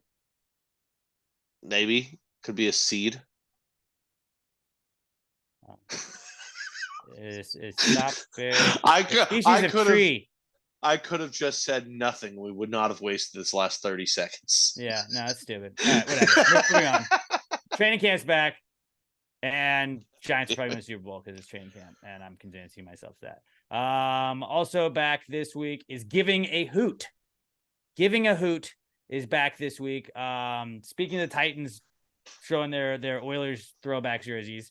They unveiled those this week, and people in Houston like lost their shit. Like, how dare you? You shouldn't be able to wear this. People were weighing in on it. And then John McClain, who's a Hall of Famer. I don't know if you know that. He doesn't wear the hat all the time. He doesn't mention that he's a Hall of Famer. He usually doesn't leave. The general John McClain. Put some respect on his name. He was in The Longest Yard. Yes, he was. He mentions that in just about every conversation too. And I feel like you're not putting respect on his name anymore. I'm not a huge John McClain guy. I love John McClain. I didn't grow up in Houston, icon. so like when I moved here, he was just kind of like I'm the man that tells it how it is, and I know everything. I'm like, I mean, you say a lot of cliche takes that aren't really going out on a limb, but you act like you're going out on a lim a lot of times. I see him differently. I see him as the gentlemanly. What is the best? Like gentlemanly, old, like scholar. He's the gentlemanly scholar of Houston sports writers. Regardless, he what did he tweet though? He said the Tennessee Oilers. Wait, do you want to try and do it? Should you try and do it with a McClain accent? Do you think you can do McClain? No, you do it. Robert, put the tweet up though while we're like posting on the video right here. But I'm not gonna try and do the accent. I can't. It's just so read it. But the Tennessee Oilers wore Oilers uniforms in 97 and 98, their first 2 seasons in Nashville. Nobody in Houston gave a hoot. In 99, they were renamed Titans and got a new stadium, practice facility, and uniforms that included some, I think that's supposed to say Columbia blue? Columbia blue, but yes, it's Columbia. Yeah. Nobody in Houston gave a hoot. They do now. And I quote tweeted that almost immediately and said, Houston, how many hoots do you give about the Titans wearing Oilers unis? Because I think we should start using hoots as a measure of like good or bad. Like how many hoots, but like what is a good amount of hoots? I don't know. Just the more hoots, the better. So I was like, in the amount of hoots, Houston, how do you feel? And Chris Gordy said 12 hoots, which I felt like should have been more hoots. Mikey said kind of disrespectful in my opinion. I said, I'm going to need to know your opinion on the amount of hoots that you give. He said he gives 1,000 hoots. Then William tried to give me another explanation. I was like, right, but how many hoots do you give about it? He said he doesn't give a hoot. So he does not, that's 0 hoots. At GCEP 2004 says 0 hoots. And then Corey Buck had a Tootsie Roll commercial that he posted. So not everybody weighing in on hoots, but I think like we need to start being like, well, how many hoots do you give though? Really, like Robert, how many hoots do you give about the Oilers or about the Titans using Oilers throwbacks? Are you about? I would assume 0 hoots. You would be correct. It would be 0 hoots. You don't have to give any hoots because I give all of the hoots. How many hoots do you give, Pat? Because I give all of the hoots. You have to give me a number numerically. All how many hoots? That's not. We don't know how many exactly. How many hoots do you have then? Single hoot that I have or can be had, I give them. I need a specific number. As they're created, I give those to. No, here's what it is though. Yeah, as they left, people didn't give a shit. People didn't give a shit. They were mad that the team left, and they were mad at Bud Adams being a cheap fuck. Except, no, the city actually should have stepped in and helped build the stadium. Can we just sidebar? Still dick. Quick sidebar though. How crazy it is that Houston, Texas didn't have a professional football team at the turn of the century. That's fucking nuts. Yeah. I mean, that's nuts. But yeah, no, once we did get a team back, yeah, yes, you were technically the Tennessee Oilers for a little bit. No, the Houston Oilers, the city should retain the rights to the records and the jerseys and shit like that. Because nobody in Tennessee gives a fuck about the Oiler one, other than the fact that it is one of the top 5 greatest uniforms in the history of football. Yeah. It is like one of the, but that should be, Houston should own that. And honestly, Houston, like, I think eventually the Texans will sell. Like once the current owner starts to get up in age, like inheritance taxes and all that shit is crazy. When we sell, we should be allowed to rebrand back to the Houston Oilers. Such a better name. They're not, but they should be able to. It's not realistic. Like people like that's not fair. It's like, but it's owned by the Titans. If you look at, give the Titans owner a $200 million payout. I mean, you'd have to buy it from them, and like they haven't done Yeah. that, and the Titans don't want to do that, I don't think. But like, if you look at like the Charlotte Hornets were the New Orleans Hornets at one point in time, then they had the Charlotte Bobcats, and then when the Hornets rebranded to the Pelicans, they're like, "Can we just have Hornets back? Like, can we have that? You guys don't use Hornets anymore." And they're like, "Yeah, that's fine." But like the Jazz, like New Orleans could have also been like, "Can we be the Jazz? And you guys give us that?" And the Jazz could have just been like, "No, we're not doing that." And it's also cool that like the Jazz didn't change their name. It's funny that it's like, what Jazz you guys here in Utah? See, that's the thing though. They didn't change their name. They kept it. The Titans changed their fucking name. They don't need the Oilers anymore. It's not really Minnesota part of their Lakers shit. that moved to LA. How many fucking lakes you see in LA? Not many.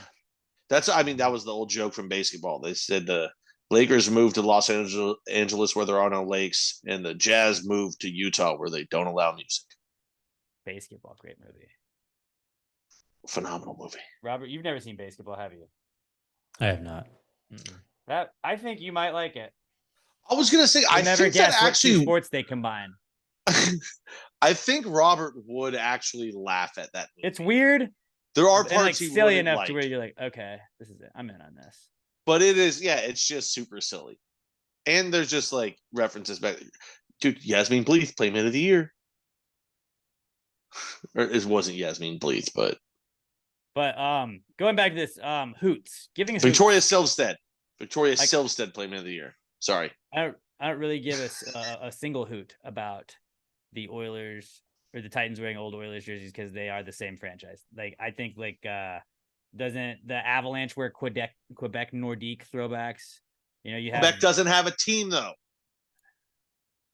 Okay, well the Dallas Stars wore their throwbacks last time. We're wearing homages to the North Stars. Minnesota has a fucking team. Why didn't the Wild get to do the North Star homage? But nobody in Minnesota was that attached to like okay, yeah, whatever. It's the Stars. They're the state of hockey. We can get into but like they moved on. They've done this all throughout history. They have, but also you never hear about Minnesota going, "We want the Stars back. We want the Stars back." That's also the thing. Dallas never changed their name. They're not the North Stars, but they're the Stars. It's the same fucking thing. So fucking stupid. It's like if Tennessee changed their name from the Oilers to the Lurs, same fucking thing. To the Oils. That's what it would be. The Oils. That's the thing. Tennessee moved on. They changed their shit. They didn't want to be the fucking.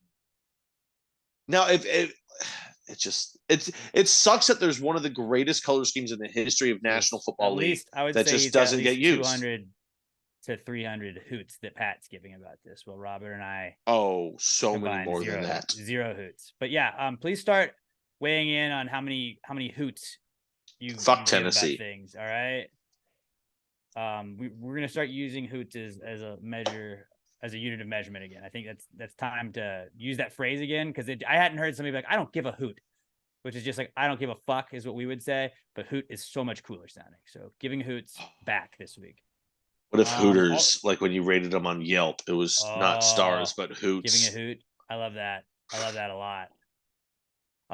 Okay, our next one we got is the youths. The youths are back because the X Games happened. I did not even realize the X Games happened, but I did see a story that a 13-year-old and a 10-year-old won medals, like gold medals at the X Games.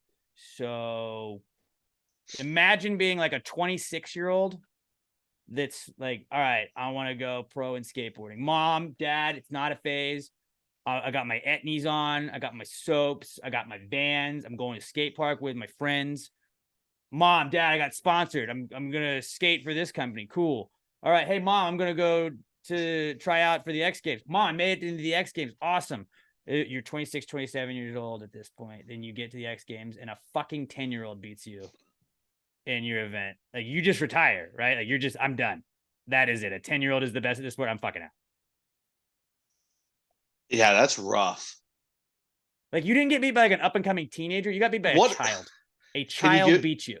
Can you give me the events that they won? Do you have that? Yeah. Let me see. Because I feel like if it's that one where okay, sorry, go. No, so two. There's actually three of them. Like two 13-year-old Australians one, and then a 10-year-old Canadian one. Reese Nelson was the medalist in the 7x2X. I don't know what that means. Whatever fucking competition it was. Yeah, I'm not privy to all of the cool shit like that. But then there was another girl. The girl won. She did a kickflip, a 50-50 kickflip. It says. I don't know. I feel like I'm butchering. What was all it? this, but like Best trick? it was just like different events. Like I guess that was the biggest thing that she had that scored it. I'm just thinking, like, if it's any part where it's actually skating around a track, like if it's just that thing where they're just flat on ground. Street skating was the one that she wanted to. She won. Okay, no, there's no excuse so that's to lose to basically someone what that young. There's rails. There's rails. There's the stairs on it. At there's that all the age, ramps. You can just go do all of that shit. At that age, they can't generate the power to get the air that you can get. So you should be able to outpoint them by getting air in your moves. That's just, you're not going big enough. That's or can you get more air because you're lighter, soft. so you can go higher? No. You need the like you still. It's like jumping, in a way.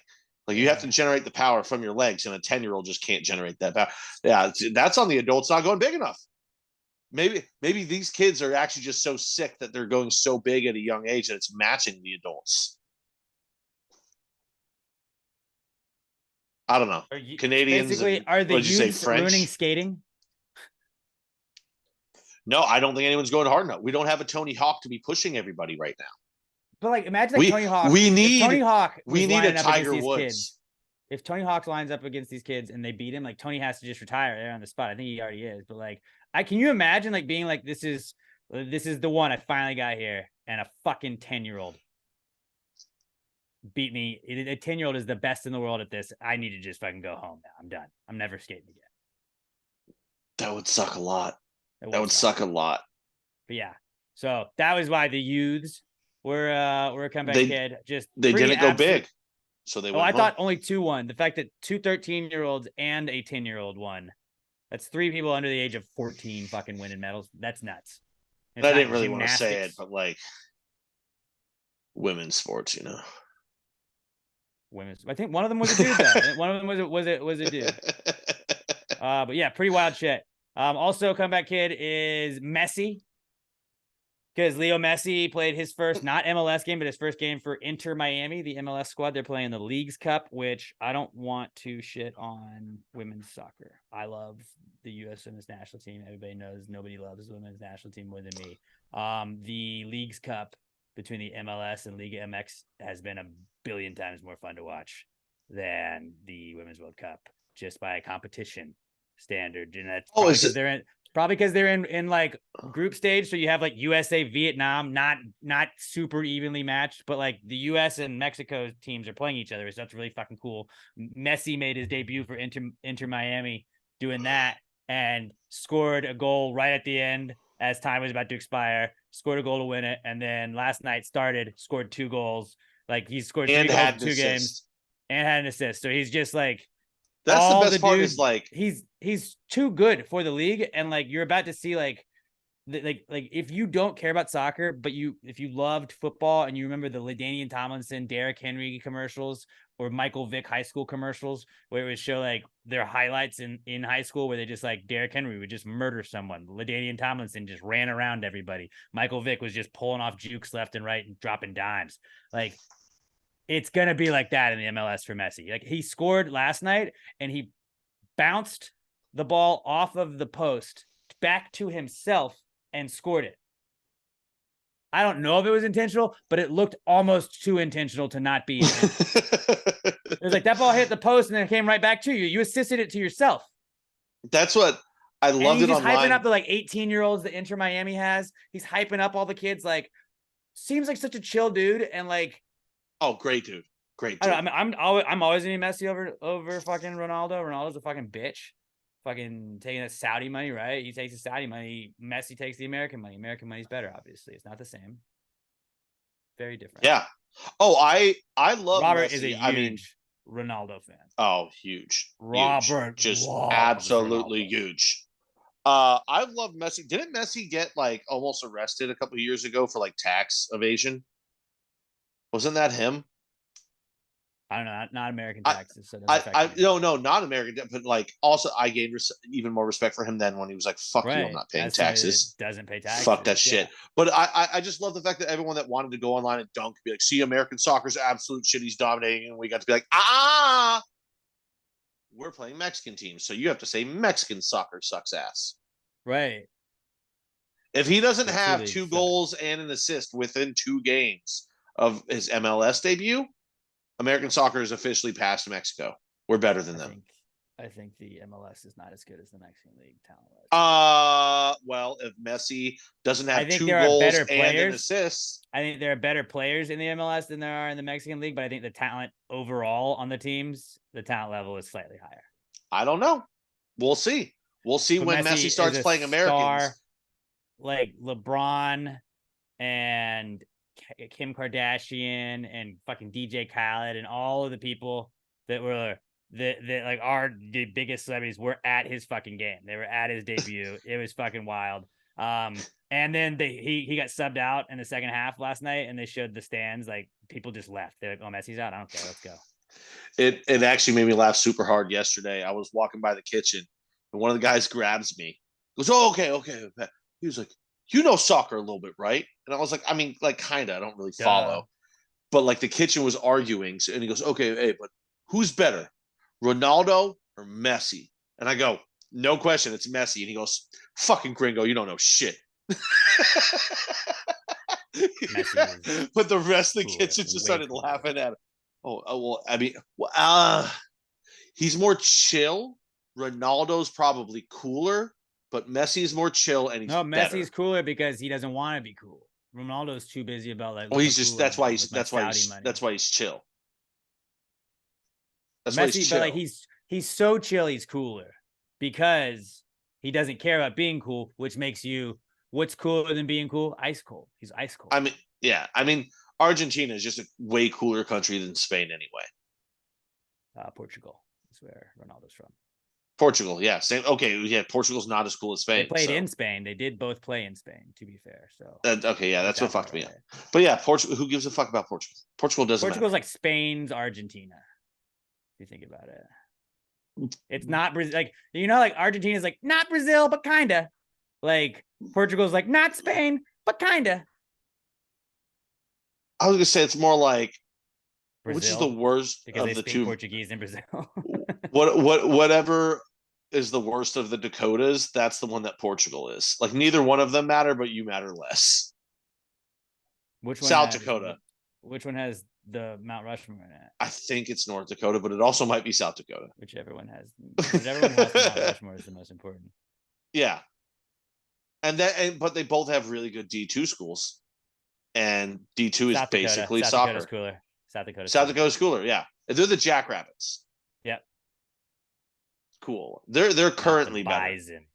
Yeah, they did win the national championship in FCS, so that's why. And they lost to Sam Houston State in the national championship too. So another reason we like them. All right. So Messi back, and our final comeback kid this week. Whoa. Let me throw in a quick one before you do the final one. Comeback kid, Cody Crest, signed with the Green Bay Packers. Gravy athlete, dude. Baby. Cody, shout out. I am so jacked up. Do you want the Cody Crest jersey now? Would you like me to order you a Cody Crest jersey instead because of the jersey bet? No.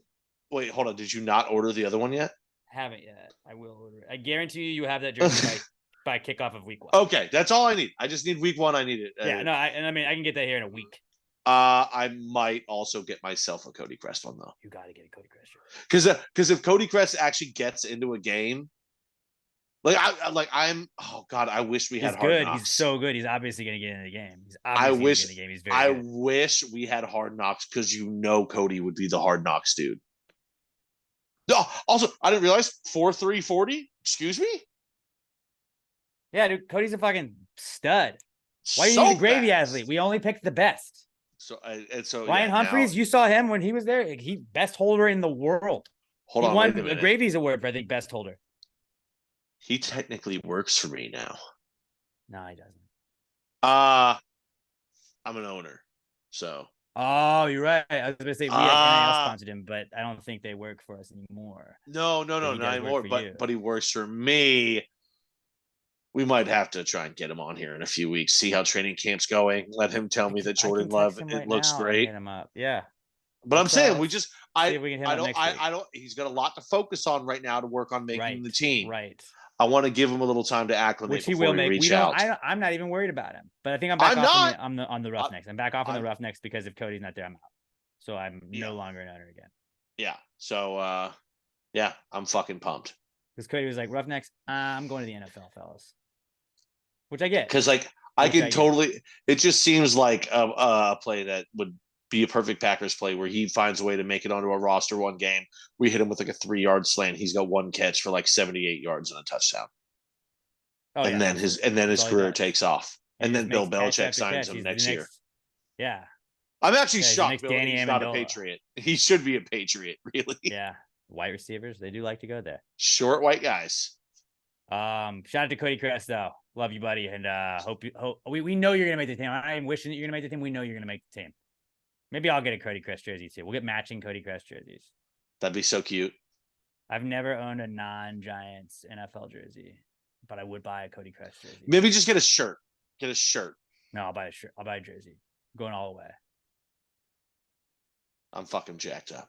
Maybe we get Cody to send us some when he makes the team. My boy's wicked smart. Jerseys, right? Hang the jersey in the studio because he is a gravy athlete. You know how like all those trainers, they're like, hey, when we trained with Patrick Mahomes, he came here to train in the offseason. So we have a Patrick Mahomes jersey hanging to show all the athletes that train here. Like we're like, Cody Crest, you could be an NFL player if you come on this podcast. Anybody. And it's just Cody, but still. We're like, we got one. Yes, you have to have one before you have more. Cody's the first. We have two. Cody's the first gravy athlete in the NFL. Yeah, history. I'm about to say we might both have to have. We both might have to get a jersey to put in each of our studios. I think we do that, but we got to get him to sign it then too. Oh, for sure. For sure, obviously will. For sure. Oh, yeah, he will. He's a great guy. Yeah, if you wanted to say congratulations to Cody too, Robert, that'd be cool. But Robert doesn't even care. He's like, it's football, whatever. It's not baseball.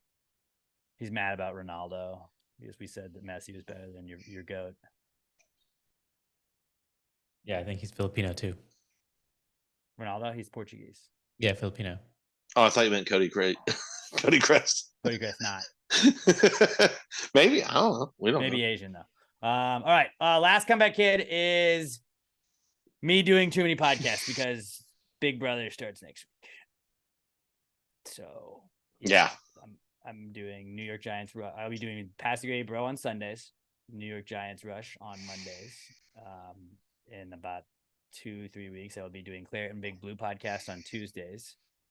Wednesdays, I will be doing Pass the Gravy. Thursdays, I'll be doing Pass the Gravy Bro. And then I'll have Friday and Saturdays, the only 2 days a week I don't have a podcast. So don't say I'm not making content for you because content's going to be coming out like nobody's business. But I think what I have done to ensure that we have a podcast, because Pass the Gravy Bro did actually build a pretty good audience last year. That was the best year we've had listener wise. We had the YouTube version of it, so like people could interact in real time.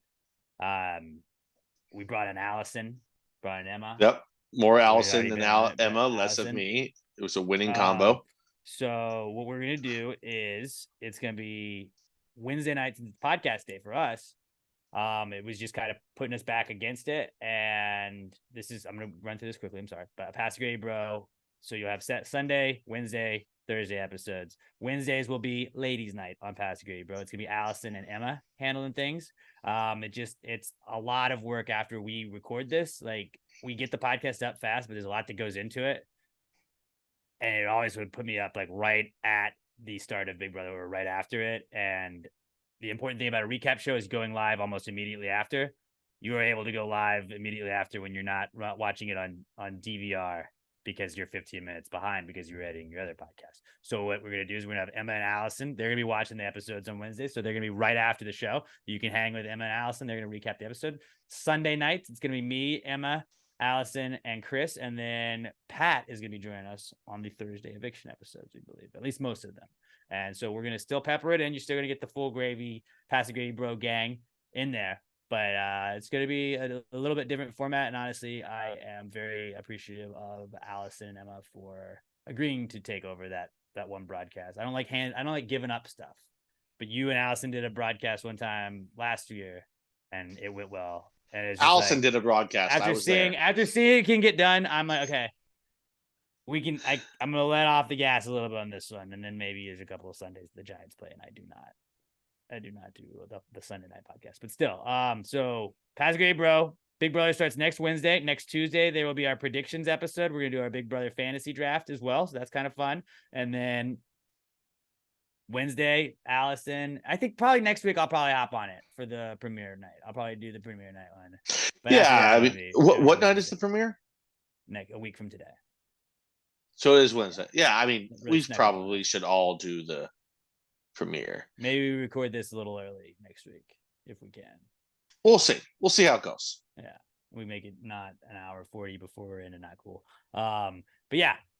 Pass Grade Bro, go give us a follow. If you don't watch Big Brother, I suggest maybe getting into it. Who knows? I think you might like it. It was a guilty pleasure show that I watched when I moved in with Emma. She watched that with her family, and she got me into it, and I've been obsessed ever since. We turned that into a podcast, and it's not going to interrupt Pass the Gravy at all. It's just another branch of Pass Grade. Pass Grade Bro at Pass Grade Bro on all socials. So go follow us there. We don't have a TikTok, so everywhere else but TikTok.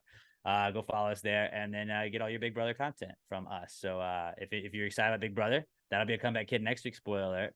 But yeah, Big Brother's coming back next week. Pass Grade Bro, go subscribe to us. Get ready for the season to start because things are coming out hot, and we get to do the best episode is the judging people episode on like the pre-show episode where we just get to make fun of like the people we hate that we don't know anything about yet. We're like, fuck that guy, and then sometimes you end up loving those people. But yeah, Pass Grade Bro and Alex doing a million podcasts. That's a comeback kid this week. And then also is Little M Shop, because there's a lot of things in life that are not cool, but one of those things will never be a Little M Shop air freshener. You don't want to drive around with those baby back bitch little fucking green, yellow trees hanging from your rearview mirror. You want to have a Little M air freshener, the best in the game. I took out the trash before we did the podcast today. Got a nice little whiff of Little M air freshener. I got in between the liner and the trash can.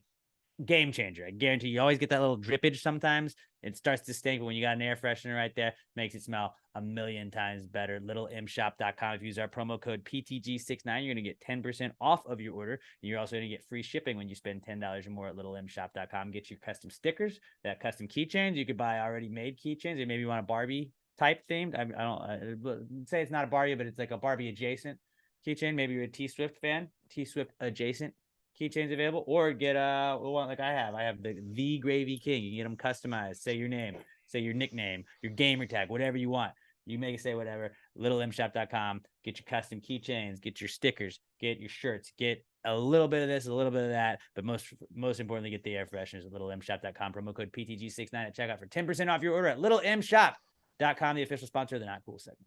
Not cool, man. Dude, that's not cool. Not cool. Not cool. Dude, that's not cool, man. Dude, that's not cool. Not cool. Not cool. Dude, that's not cool. Not cool. Not cool. All right. If you'd like to send us a not cool, something that happens to you throughout the week that just makes you say, hey man, that's not cool. Hit us up on Twitter at Pass the Gravy Pod. Use the hashtag PTG Not Cool. That's how we will sort through them every week. But yeah, you stub your toe or you get stabbed with a knife. All of those very different degrees of not cool, but still not cool nonetheless. We're gonna pick some of the best ones that you guys send us in every single week and read them off, and then we'll share our own. Let's start with our first listener viewer submitted not cool from Quentin Hughes. He's at Q the Ace, and he said his not cool is spilling food in your car. RIP to my curly fries. That is a bad one where you're just like, oh, I cannot wait to get home and just demolish this. Maybe you hit like a speed bump where you got to hit the brakes and just flies out. If you got a gross car, you're not getting that off the floorboard, are you? I was talking about this with my GM and the owner the other day. The curly fries, he says curly fries. We're all thinking Jack in the Box, right? The best fries in the game. The best fries in the fast food game. Arby's are great too. Jack's are just a little bit better. Jack in the Box absolutely over Arby's. Yeah, but they're because it started out with a McDonald's debate, but I was like, no, McDonald's are great. For regular fries, McDonald's are the best ones, but the best just fries, curly fries from Jack in the Box. I hate that when people they're like, who has the best ones? You're like, well, I mean, if you're just talking fries, then yeah, you can go with McDonald's if you want. But like, if you're saying best like fry overall, Jack in the Box wins by a billion. Yeah, Which I haven't gotten any Jack in in a the Box while. regular fries, not great. I might have to go get Jack in the Box for dinner after this and just get like 5 large fries. I might just eat fries for dinner, dude. Do it. You're an adult. Their fries are or for the same price, I could probably just get like 3 bags of them from the grocery store. So yeah, the curly fries shit. Crispy. Losing a curly fry is the most one of the most tragic in-car meal losses you can have. Because sometimes like if you lose like a shoestring fry, like they're still like floppy that like if you let them get hard enough, like it's kind of a crunchier fry. I like shoestring fries are bullshit. They are the worst kind of fry. Still good. Like it's a fry, but like that's a bullshit I think crinkle fry. cut might be my least favorite. Dude, crinkle cut is elite. It's such a basic bitch fry. It's dude, nothing beats crinkle cut fry. Dude, see, and here's the thing: we talked about this the other day too. You always had them coming out of the oven, which, by the way, crinkle cut fry with ketchup out of the oven, great. Imagine if you actually dropped them bitches into a fryer, how elite they would be. We've never even gotten to experience that. Why does anybody do that? Because everyone gets crinkle cut at home. No fast food place uses crinkle cut. Really. Cane's. Shake Shack. They do. Shake Shack. I don't know a lot about Shake Shack. I've never really fucked with them. Good call on that, Robert. Shake Shack. Then how have fries when you get it delivered because they send the chili and they send the cheese and the bacon and like little things, and then you got to do it yourself, and it just doesn't feel the same coming out of a container. But they're trying because I get it. I know they why do it so that doesn't get soggy. But I want it to feel gross and messy, and like I don't like it when it's. I would be like sog it up. Your own. Sog it up. I'm eating this with a fork anyway. Let's do it. But yeah, I was talking about this. I'm gonna buy some crinkle cut fries and bring them to work, and fucking fry them up in the fryer and season them up right and see how elite they can be. But don't besmirch the name of the fucking crinkle cut. Okay, shoestring is ass. We'll see. Yeah, that sucks, Quentin, but it's a solid, not cool for sure. Our next one is from Glamour Perry. She's at Glam for Life on Twitter, and Glamour says her not cool is when your friend says, "Let's do a river trip." So you plan said trip with 8 people, and it crumbles once 3 other people back out. Then that same friend says, "Yeah, I'm not down anymore." That sucks, but I can't relate because I'm not the planner of the group. It's like trying to herd cats. You just can't do it. And it does suck because then it's like, we should do this, but then if these people aren't going, I don't want to go hang out with you. That's kind of what it seems like it made her feel like. Which like, yeah, I totally get that. Because it's like, there is a point where you're like Robert and me and Pat and Jim and Bob and Steve and Ed are going to the river this weekend. And it's like, all right, well, Steve, Jim, and Bob aren't going. Okay. Also, Robert's getting 8 people Robert's not going. I'm not going to go. Fuck, I don't want rough. to go if Robert's not going. And you're like, well, I'm out. Those are the 2 people I like the most, Jim and Robert. I don't want to hang out with fucking Pat all weekend. Let me ask you, is it 8 individuals or are part of those 8 couples? Because like the individuals is hard to get together. Like 5 can become 7, 8, 9, 10 real quick if it's like you're like, say it's your group chat, you're doing it. And then you have the 5, 7, 8, whatever the fuck it is. But then there's also 3 girlfriends. So bam, you tack them. That's always the easiest way to tack on. But if it's 8 individuals to try and get together, that shit is hard. That's really hard to do. But I don't think it's like the people flaking out. I think it's the, hey, well, I'm not gonna go since they're already flaking out. Being like, oh, you're not. I didn't want to hang out with you anyways. That sucks a lot. Yeah, it'd be like, yeah, if it's not the whole group, then I didn't want to hang out. Yeah, like it could also be one of those things where you're like, oh, we're getting everybody together, dope. And then as people start to fall off, you're like, well, dude, like river trips are a hassle. In your 30s, right. You're like, dude, if everybody's not going to be there, I don't really want to take the weekend off, go out of town, get a place, be sweaty, have to rent tubes. Like, it is a hassle. Me and my buddies, we decided we're done with river trips. It's like just lake trip now. If we're going to do it, we're just going to get a lake house, and that's what you do in your 30s now. Too old for the river. That place. All right. Our next not cool is from Danielle Weston at Danny_Weston. And I just saw on her Twitter. Her Twitter bio says Woman of the Year 2022, Woman of the Year 2020, Best Answers Question Asker of the Year 2019, hashtag Gravy Lady, hashtag Gravy Gang, hashtag Gravy Gang for life. I fucking love you, Danielle. Her whole Twitter bio is about the podcast and all the awards she's won. I love that. I love the people that do put their awards that they've won in their bio. Or like Darling. I think David's is Darling Like a Marlin Award winner, which is cool as shit. But yeah, Man of the Year maybe is what it was. David's was. But Danielle said, her not cool is my knife was dull as shit. Didn't cut my onion, but it did cut my finger. Fucking great. My bad. And Robert, if you would attach just the picture of it, she looks like she got pretty bad. She said she didn't cut it off, I feel like, but Yeah, I mean, I do love the Not fact that ideal. she's not using a Band-Aid. She's instead has a piece of paper towel with Scotch tape around it. fuck yeah. That's awesome. Grit. Awesome. But yeah, Grit. no, that is it's a common misconception people have. They think a dull knife won't cut you as bad. You're more likely to cut yourself bad with a dull knife than a sharp one because you're having to use more force and then you fuck it. Sharpen your knives, people. Wait, Pat, can you say that again? I have my headphones plugged in, but I'm gonna unplug them so someone in the room next to me can hear what you just said. Can you repeat what you said? Okay. So yeah, having a dull knife is 100 times more dangerous than a sharp knife. That's where all the accidents in the kitchen happen because you're having to use so much more force. When you miss, you cut through way harder than if you had a sharp one. A sharp one, you get a nice little quick, clean cut. A dull one will really mess you up. Did you get to hear that? She did, and she just said no, you're wrong. Having a sharp knife means easier injuries. No, it's not true. You have to pay attention. And cuts to prove it.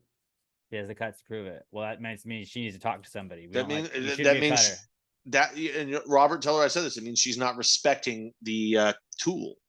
Sam, if you're we cutting care about yourself, you. you're not respecting the tool. Don't cut yourself. It's still a knife. She's listening It's to a my weapon. chem, isn't she? You let her listen to my chem again, didn't you? My Yeah. father took me into the city. She did have Does a she- really dull knife. I'm like, you got to sharpen that. We have a knife sharpener. She's like, no, I'm gonna cut myself. I'm gonna cut myself Robert, using the knife sharpener.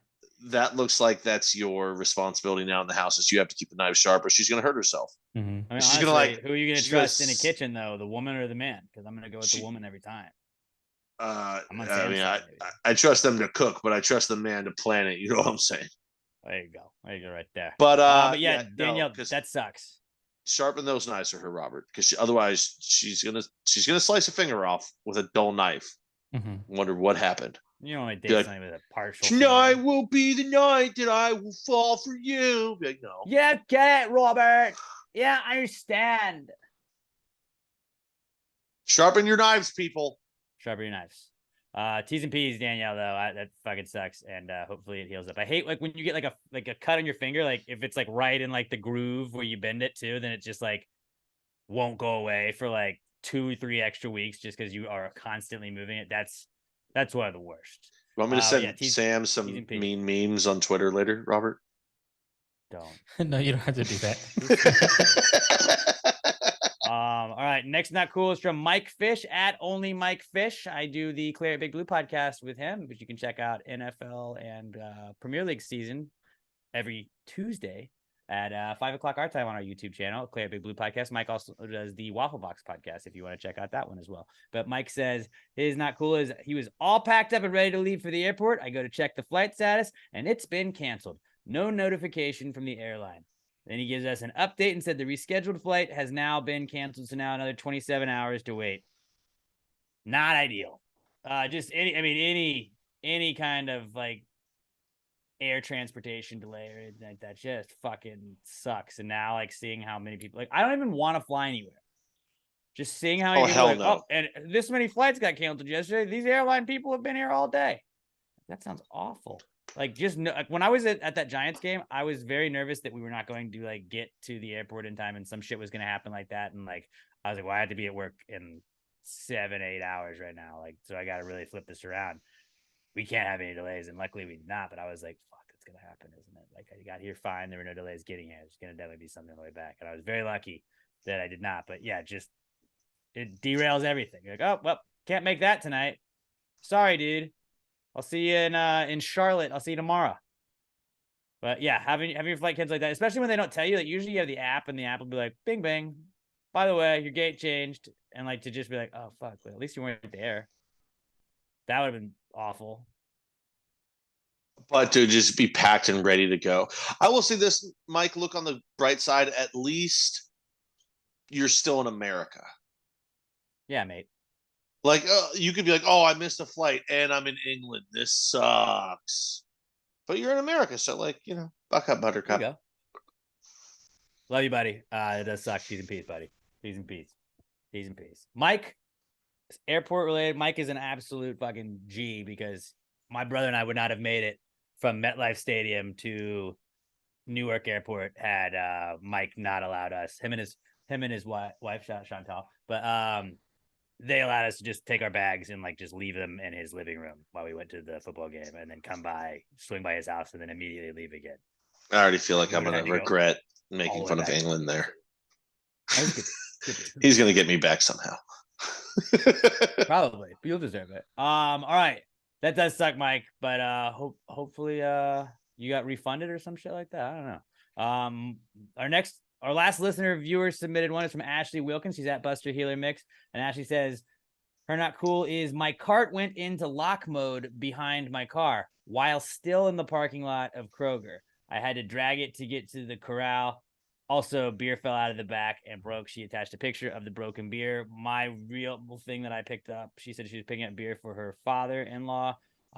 It was a bottle of beer that fell and broke. One thing that we tell you guys this a lot, Southern Star Brewing Company, first to can craft in Texas, they only can their beers, would not have had a broken bottle with Southern Star had your father-in-law done it. So maybe what you do in the future is be like, shut the fuck up, bitch. I got you what I got you, and this is way better than whatever beer you would have liked anyways. Maybe I just want to rudely as that. I was going to say, I would got love you to have instead. video.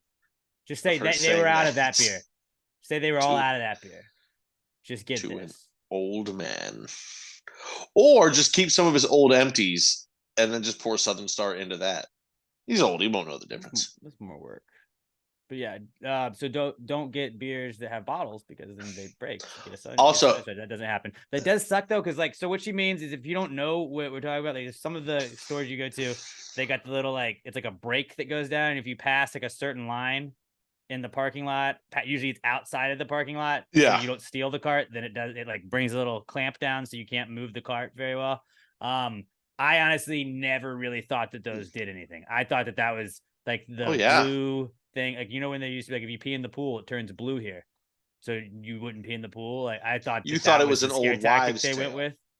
Well, because I was like, there's too many carts out there in the middle of the fucking street all over the place that these things work. They're obviously not from this store, but yeah, that does suck. Well, they don't have it on everyone. That it did that first. But shout out to you first for taking the cart to the corral. Yeah, big class move on your part, Ashley. So you get like one bad thing you can do. Like you can, I think, like assault someone now, and you get like a pass, but not like sexually assault. Don't sexually assault. No, don't. A punch, just like a punch. Yeah, I mean that. Not this in like is why like also a hate crime punch. Just this is punch another white person. This is why I like parking in the back of the parking lot. You park right away. You don't have to go through trying to find spots, and usually in the back, you can park right next to the cart corral in the back. Yeah. So you just park that way. It locks up. Oh, you only have to drag it 5 feet. Park farther away. Everyone always tries to get the closest spot. The amount of time it takes you to get a close spot, you've already walked in, and you just park in the back. Yeah, you holding up people trying to just get the fuck out, waiting 5.5 minutes for the old lady to finish loading her groceries. Oh, cool. You got to park 8 spots closer than you would have had you just gone around this fucking lady and parked. You would have been halfway done with your shopping now, you fucking idiot. Now, that being said, none of that. They stand up immediately when the plane lands, too. That's absolutely the same person. There are certain grocery stores where it doesn't apply, like Bunker Hill, HEB. It's a completely fully filled parking lot at all times. So, again, it's not always an option, but usually it is. Park in the back, park next to it. Alex dropped his ear pod. I did, but I'm fine. All right. Which one of you guys wants to go? Hashtag PTG not cool to @PassAgree Pod if you want to share your not cool with us going forward. Who wants to go first?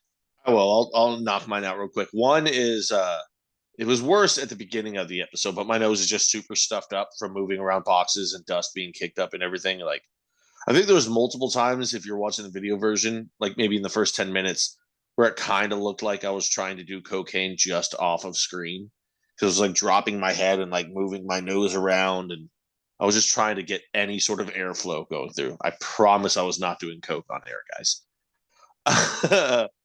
And the other one is just the dread of the move is here. Like next week, I will no longer be in this house. I'll be in my new place. And it's not so much the move, it's the fact that like I haven't contacted Xfinity or my energy company or any of them. Buddy. Because I just feel like I'll be like, hey, I'm moving in 4 days. And they'll be like, okay, we'll just transfer it. No, do you not like Xfinity? I called the Xfinity like 2 months almost before I moved at the last place. But hey, I just want to make sure, like, it's such a bitch to get an appointment with any of that shit. Like, you have to have somebody go set it up. They can transfer this shit, but they have to go set it up to make sure it works right. Like, I think that one I'm not electricity, I so think worried you can about. flip over. Like if I don't have Wi-Fi for a couple days, okay. Electricity and water is all I really care about. Like that should be pretty easy. If I don't have internet for a couple days, like so be it. Like I have an not Xbox. Just put your brother on the phone with that. I guess he doesn't have a credit card. Oh no! I told him it's his job to take care of all of this. So that's why it's not been done. Yeah, it hasn't been even approached.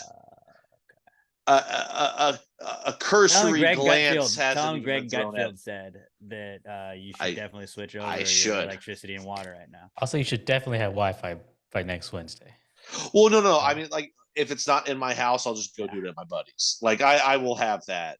Or maybe that'll force. I was thinking about that a whole week. I miss doing it in person. Maybe this will force. I'll force you guys to do it in person next week. Because I'll be like, I don't have Wi-Fi, guys.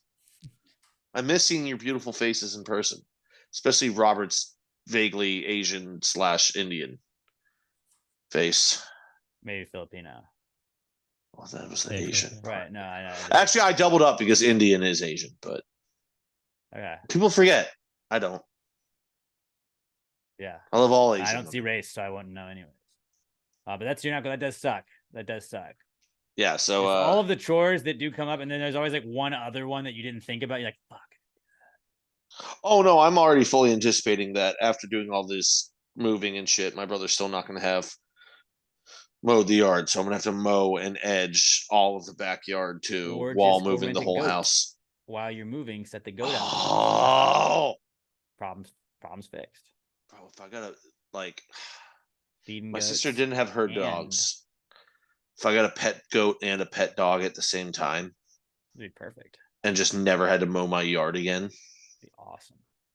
have the goat teach the dog how to eat grass. Would the goat just eat like all of the tall grass, or like do you just have like one just spot the goat always ate at? I'd like to think that they would eat all of Oh, it. they would move around and eat it. Also, I want one of those goats that like jumps up and like parkours off shit.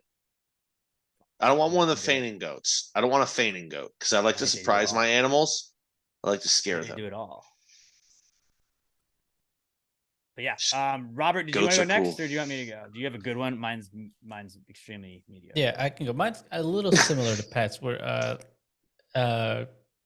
we extended our lease, and rather than it being like a 12-month one, it's an 18-month one. But that like complicates things with electricity because all of the electricity plans are 12 months. Yeah. I found only one 18-month plan, and it's like Could you not do 2 years? no. No, he 18 said that he months. did 18 months if you did just pay attention. Yeah, He said You just that needed like the 3 18. times. Oh, that's what they Well, I said offered. They didn't okay. offer 12. They didn't offer 2 years. They I just mean, 18 you know months. they have also 6-month plans on electricity too. I couldn't find any. I looked them up, and so it's just me like, trying yeah, to. Pat. It's all over all of the websites I've ever looked at. That's what I'm trying to find. I'm like, The- But you don't know problem is- anything about that because you haven't set that up. No, that's not true. I did redo my electricity like 3 months ago. The problem is that Robert's probably running into is that the rates that are offered now are ridiculous. they are really like I Just literally give was us paying, all of your money. I paid month to month for like 9 months after my old plan ran out because I think month to month they were charging me like 14.2 cents a kilowatt, and the best plans I could find were 17.1. Like the prices they're charging right now are fucking stupid. I would encourage you, Robert, look into there's those companies that will like you pay them and then they month to month will change your service for whoever it is. but they just continually find you the best rate. I don't know any of the names off the top of my head, but those are supposedly really, really good. Would you happen to know like how much electricity you use, how many kilowatt hours per month you use? That I use in the Mhm. full house. I think ours base is around, depending on the month, like 16 to just over 2,000. I mean, Mhm. most of them base it off of a 2,000 kilowatt average Yeah. anyway. But cold months we use way less because we just don't turn on the heater. Yeah, I averaged it out for last year. The average was about 700 kilowatt hours. And Damn, that's really good. yeah, but that's where they charge the most. They charge the most on Yeah, the least. they do charge. The less less you use, the more they charge you. Yeah. That's I don't bad. know. I don't understand any of that shit. It sucks. That's what I said. If you look into one of those companies that bounces around, look into those. They're actually pretty good. Yeah, so that's what I've been like bouncing around because like I need to get it soon by next week. I'm looking at different plans, trying to compare. Just You thought walk in about, with like, that getting a shirt, bike and and they'll just do setting whatever that you up want. so you can generate the electricity. That is a good idea. Yeah, I would use that shirt. It's a power shirt. Power That says, shirt for like, sure. I dominate this conversation. It's my conversation. You're in. I think Trump wrote about that in Art of the Deal. Like, have a power shirt. Not a bad I idea. don't know Pull what him in kind of close power on the shirt he wanted, handshake. but he wanted a And wear power a power shirt. shirt. All right. I have a really stupid one, but it was incredibly frustrating the other day. I got some I had washed a pair of running shorts a while back. It's been sitting on the hanger thing, and I was like, oh cool, I'm gonna go for a run. And went to go grab the drawstring, and only one drawstring was available. The other drawstring had gotten sucked up into the waistband, and then I spent the next 30 minutes trying to, like, you feel around, you're like, where is it? Where does it start? Where does it start? Where's it? Okay, I think I got it. And I couldn't get it. I couldn't get it to move. Couldn't tell if it was just more elastic that I was feeling or if it was the beginning of the drawstring. Fucking had the like, what is it, clothespin you get, because you got to stab it with the clothespin, and then you got to kind of pull it along to move it back. I tried doing all that, just couldn't get it done. Fucking stupid. Don't make drawstring pants. The drawstring's gonna get sucked up into its own drawstring, dude. It's fucking stupid. So fucking stupid. So fucking stupid. They don't Like, give enough string. Hoodies do that shit. Like, where they're like, we got a little knot right here where your drawstring is for the hood. Oh, I Almost put all the knots in hoodies mine if have they a don't knot. have them. They should. Why don't they do it? They're Well, nice shorts. They're my favorite running shorts. My favorite running shorts. Pants or shorts, whatever it is, they don't give you enough of the string because, especially on shorts, nobody likes a lot of string hanging right on their dick right there. So it has to And be don't shorter. let it get So sucked that's up into the thing, or put a little fucking metal circle thing right there so it won't go, like the drawstring hole won't rip at all. And then put like a washer on the other side so like it can't figure it out. Yes, I want to have to screw it in. Bro, I'm with you. Fucking stupid, dude. I was so mad, and I was like, I still went running with it, but it was like, I felt like I didn't feel like my pants were falling down the whole time, but I was like, they just might. And they didn't at all. They didn't get close to that, but it's like, I like running with the tight shorts. Like, that's when you just have waist. to play, because there's not many times that guys can play like this role and get away. You have to play the just helpless guy. Just like, babe, like I used to do that with my mom and my sisters all the time when that would happen on my shorts. I think I tried. Babe, I can't do it. Can you help me out? I can't. I've tried getting the draw. I just can't do it. And they'll happily help you because women love helping defenseless men. They really fucking do. And if you just play up the role of like, I'm so, Emma, can you help me? Or if you have to go home, it works best with moms. Moms will always get that drawstring out, and they do it in like 3 minutes. They're like, oh yeah, I've got a fucking pin, and I pull it, and then I just keep pinching and pulling it, and it's done. Like, holy fuck, mom, you're a goddamn wizard. You just play the defenseless guy role. Emma will do it for you. I feel like I play that in a lot of ways. She always gives me shit because I'm like, where's this thing? No. This is different though. Live here. How do you not know where this shit is?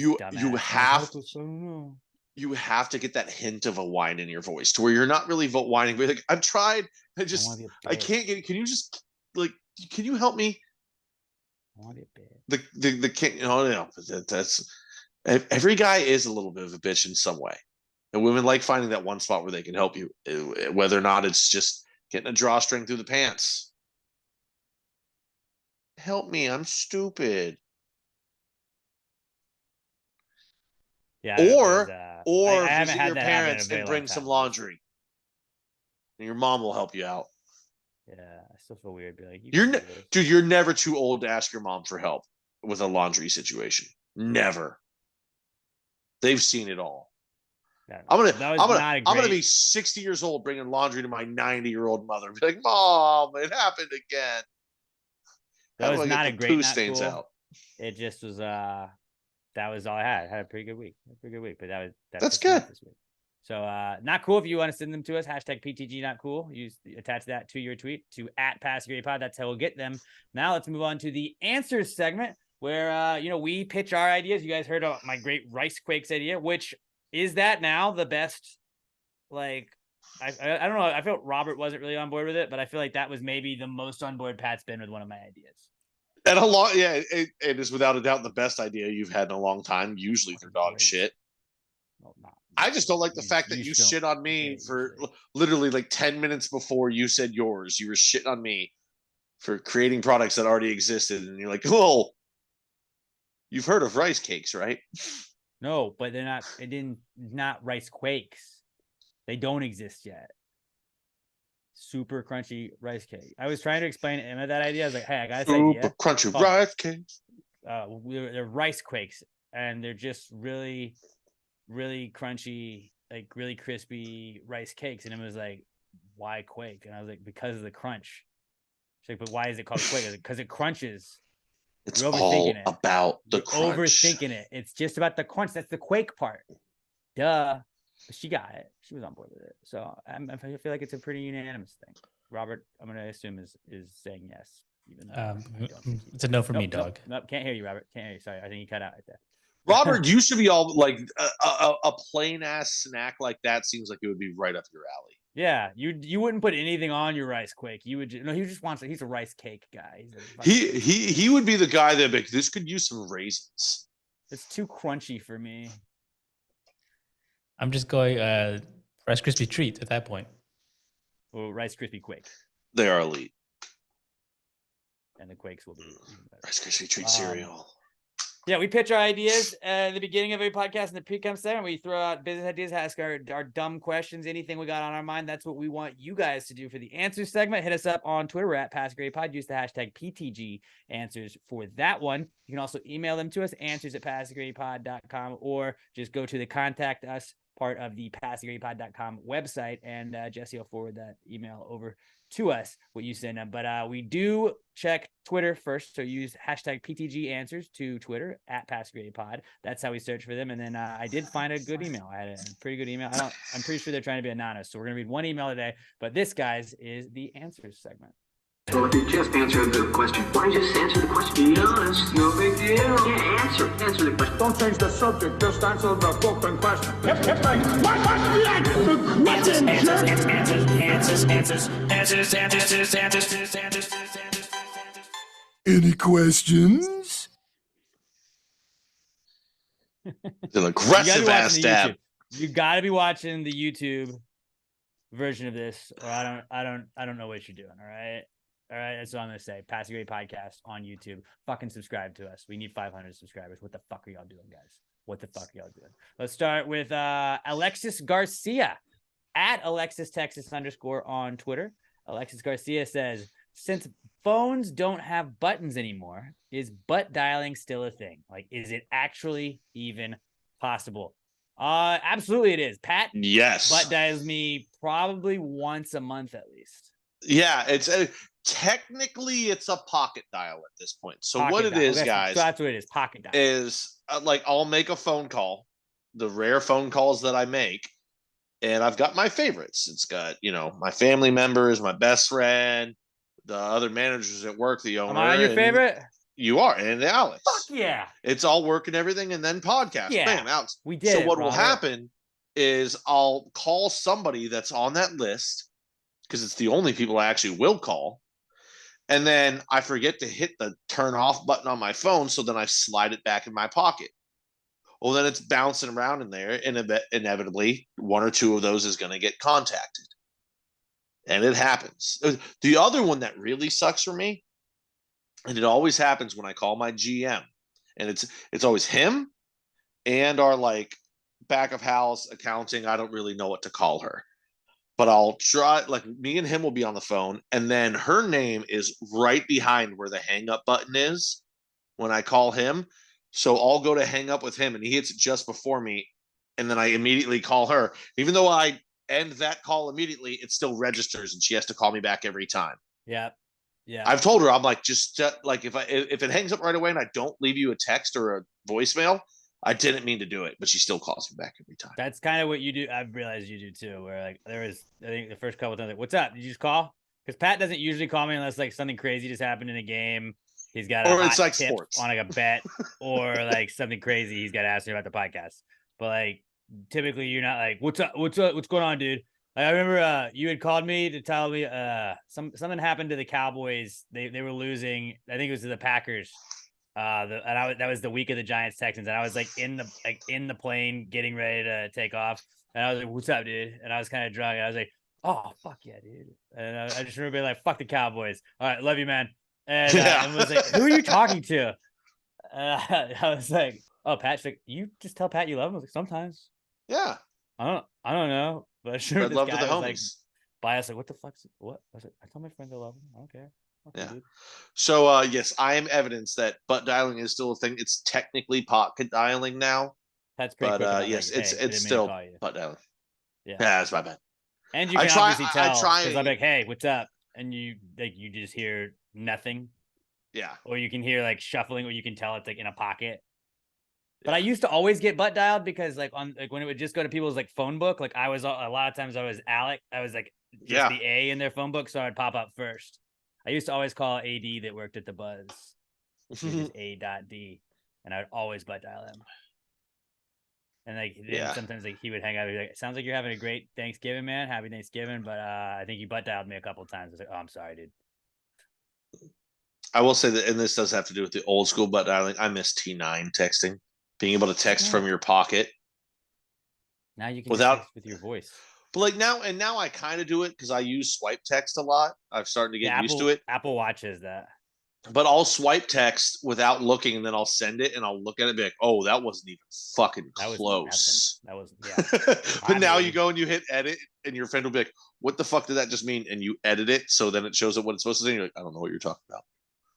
It's very clear. I like my friend in our group chat. He unsent something to us. He is like, "Oh, you got a message from so and so unsent this message," and it's like it still You gives you the cannot notification to unsend. it.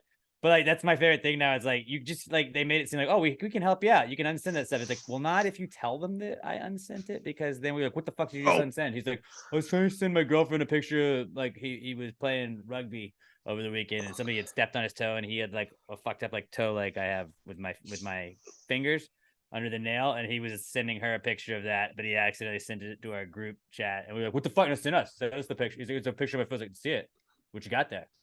The See it. rare Let me see it. times that anyone has unsent a message in our group chat, and usually just because like they'll unsend it because like they realize like, oh fuck, they'll just gonna retype it. They just get an avalanche of misogyny from the rest of the chat. It's just like, "You pussy, what? Yeah. You're unsending What's messages the guy now. do? You fucking lib, dude." It is it's just pure guys being dudes is what it is, and it's just like, no, dude, like I misspelled something, and instead of editing it, I just deleted it and retexted it. Like, no, you fucking pussy, say the take. Still correct it with a star on top thing. Oh, I love doing. I've got one friend that hates it, so I'll edit messages for other people. But if he's involved at all, I don't edit, and I still just put the star word underneath. That's a good move. That's powerful. It's so much fun. All right, our next one is from Matt. Matt did not attach his name. Matt sent us in. I think we've had one relationship advice. We always say like, send us relationship advice along with your power rankings. And we had one time we had relationship advice. This is the second time. And Matt emailed in, and it's kind of long, so I'm going to try and read through it all in one take.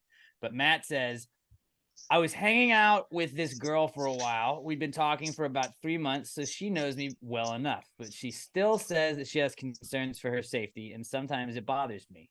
I always try my best to make her feel comfortable around me. I asked her to go on a date with me to the movies this weekend, and she agreed to go, but also made sure to mention that she will be bringing her pepper spray with her too. For some reason, this was the final straw to me, so I stopped responding to her and completely ghosted her. Am I overreacting? Because even if it was a joke, I feel like it's inappropriate and offensive. Am I wrong? What do you guys think? I mean, you're wrong for ghosting. That's some childish, dumbass shit. But yeah, if after 3 months she's like, still, I don't feel comfortable around you, I'll be cool. You'll never see me again. But Or was don't it ghost. a joke? Like if it's a joke, That's what. I think That's what. I think that's, you should be able to take the joke if it's the joke. Like, because I feel like I think I it don't should know be this person. obvious if it's a joke. Yeah, because one, are you putting out creepy vibes that you're not picking up on? Yeah. Like, what are you doing that's making her think like I need to like let him know that I will be bringing pepper spray? If you're childish enough to ghost someone, I don't know. Why would you still keep talking to someone for 3 months if you felt the need to bring pepper spray? That's my thought, but it's also like, what did you do that made her feel like she needed pepper spray? Or has she had some traumatic life event that we don't know about that makes her feel like she needs to bring pepper spray all the time? Because like I can also see that. I don't know. Also, is it he felt like it's inappropriate and offensive. I mean, I don't know. If it's a joke, it's a joke. Dude, you're a guy. You're not allowed to get offended by shit. Shut up. Don't be offended, guy. Yeah, I don't like you shouldn't be offended, guy. Don't be Love and offended, appreciate guy. You listening to the podcast, but like, don't be offended, guy. Also, just like I'm not pointing. Don't ghost her. Pointing the finger. I'm not pointing the finger, but I'm saying think back to like, could you have said anything that might have made her think like this is not cool? But then like, why do you go on a date with a guy where you're like he may try and attack me physically? I might need this pepper spray. Like I get like having the pepper spray on your keychain. Don't ghost. Like, because a lot of girls like they just have pepper spray on them at all times, and maybe she knew like you. Maybe I don't know if there was like an inside joke that you had been like, you got to bring your pepper spray again. You got to bring your pepper spray. Do you have to bring your pepper spray? And like maybe she's like, I'm going on the date, but I will be bringing my pepper spray. And you're like, what the fuck? Like I can see that being like a joke she's playing.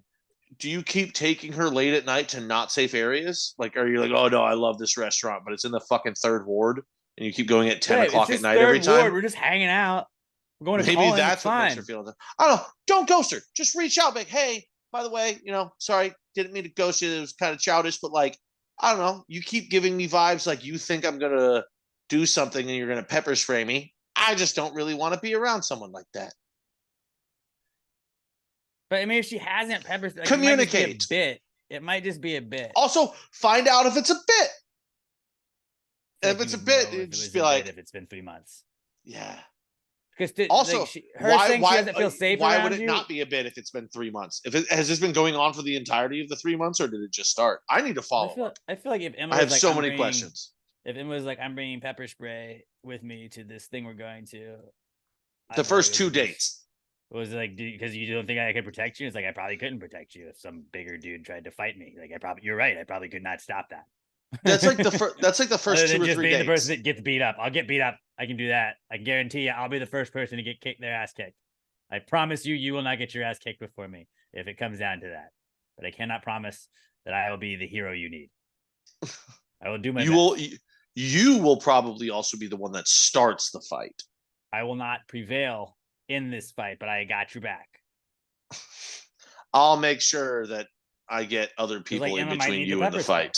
Remember fucking on The Office when Jim had Dwight, who was not a chick, but like imagine maybe this girl you were talking to was like Dwight, and people had been making fun of her for bringing weapons into the office every day for 6 years, and then finally some dude tries to mug you guys and she whips out her pepper spray, fucking sprays the fuck out of this guy. You didn't get your ass kicked. That guy gets fucking handled and arrested. Now nobody got robbed. And you're like, thanks, babe, for bringing the fucking pepper spray.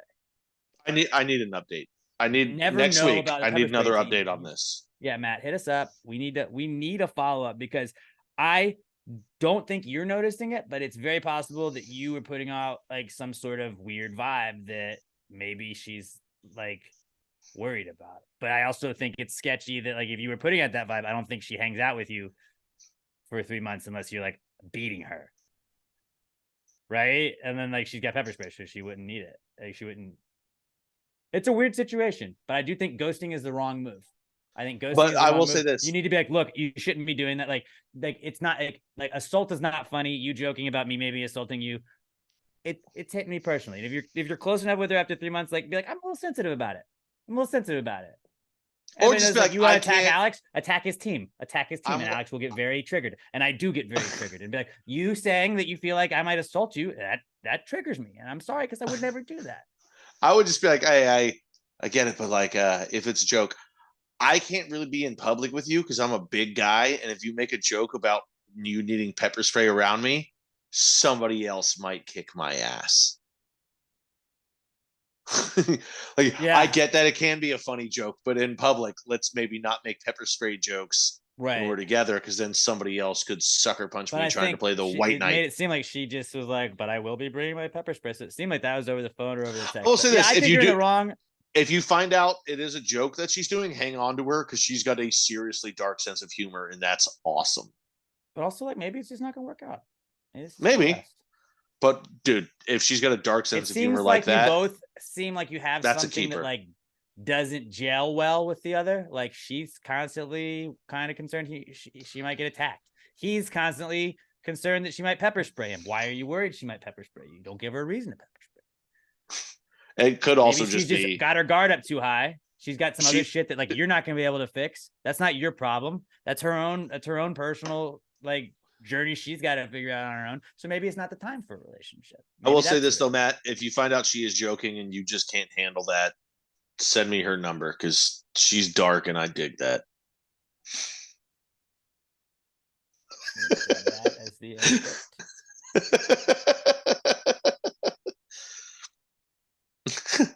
Can we turn that into a T-shirt also? Just a quote of me saying she's dark and I dig that. She's dark. I dig that, but it's like a vampire.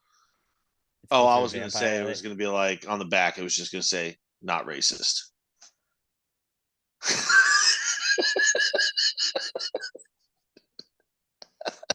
No, it'd be funny. It was like, was the I don't know. Was the if like that- I was vampire just looking gonna lady? cut that. Look at that. Look at that. Hey, fuck you, Sorry, what? mayoral candidates that are running against me. Fuck you guys. Use this. I'll What? still beat you. We'll run that shirt next June.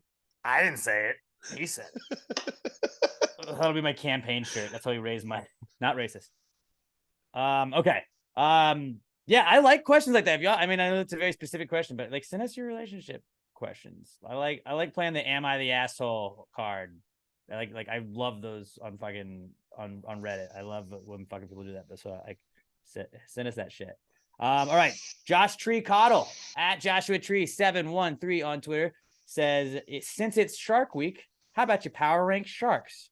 And he gives us tiger sharks, great white sharks, hammerhead, thrasher sharks, and bull sharks to pick from. So happy Shark Week. I guess we should have made that a comeback kid, but Shark Week, that's back. Late comeback kid. Yeah. So power ranking those 5 sharks. You guys know we love to power rank things. Give us the 5 things that you want us to power rank that are similar, and we'll pick the best ones each week. Who wants to go first? I want Robert to go first. I think I want Robert to go first because I feel like there's a clear one. Yes. And I feel like Robert's the guy that's not going to take it. Yeah, he might take it. There's only one possible other number one, and I feel like Robert's going to go with a completely different one than either of those two, just because he's Robert. Cook. All right. You guys gonna let me cook? I'll cook. Yeah, let Robert cook. I'm going Hammerhead number 1. I'd see that. I knew he was going to. Yeah. Hammerhead number 1. Come It's on. not, Any but particular reason. it's acceptable. Looks like a hammer. It's got like It's the the side cool- thing. Like yeah. it's like the working man shark. Yeah, I got you. It's the coolest looking shark. Yeah. Yeah. Most relatable.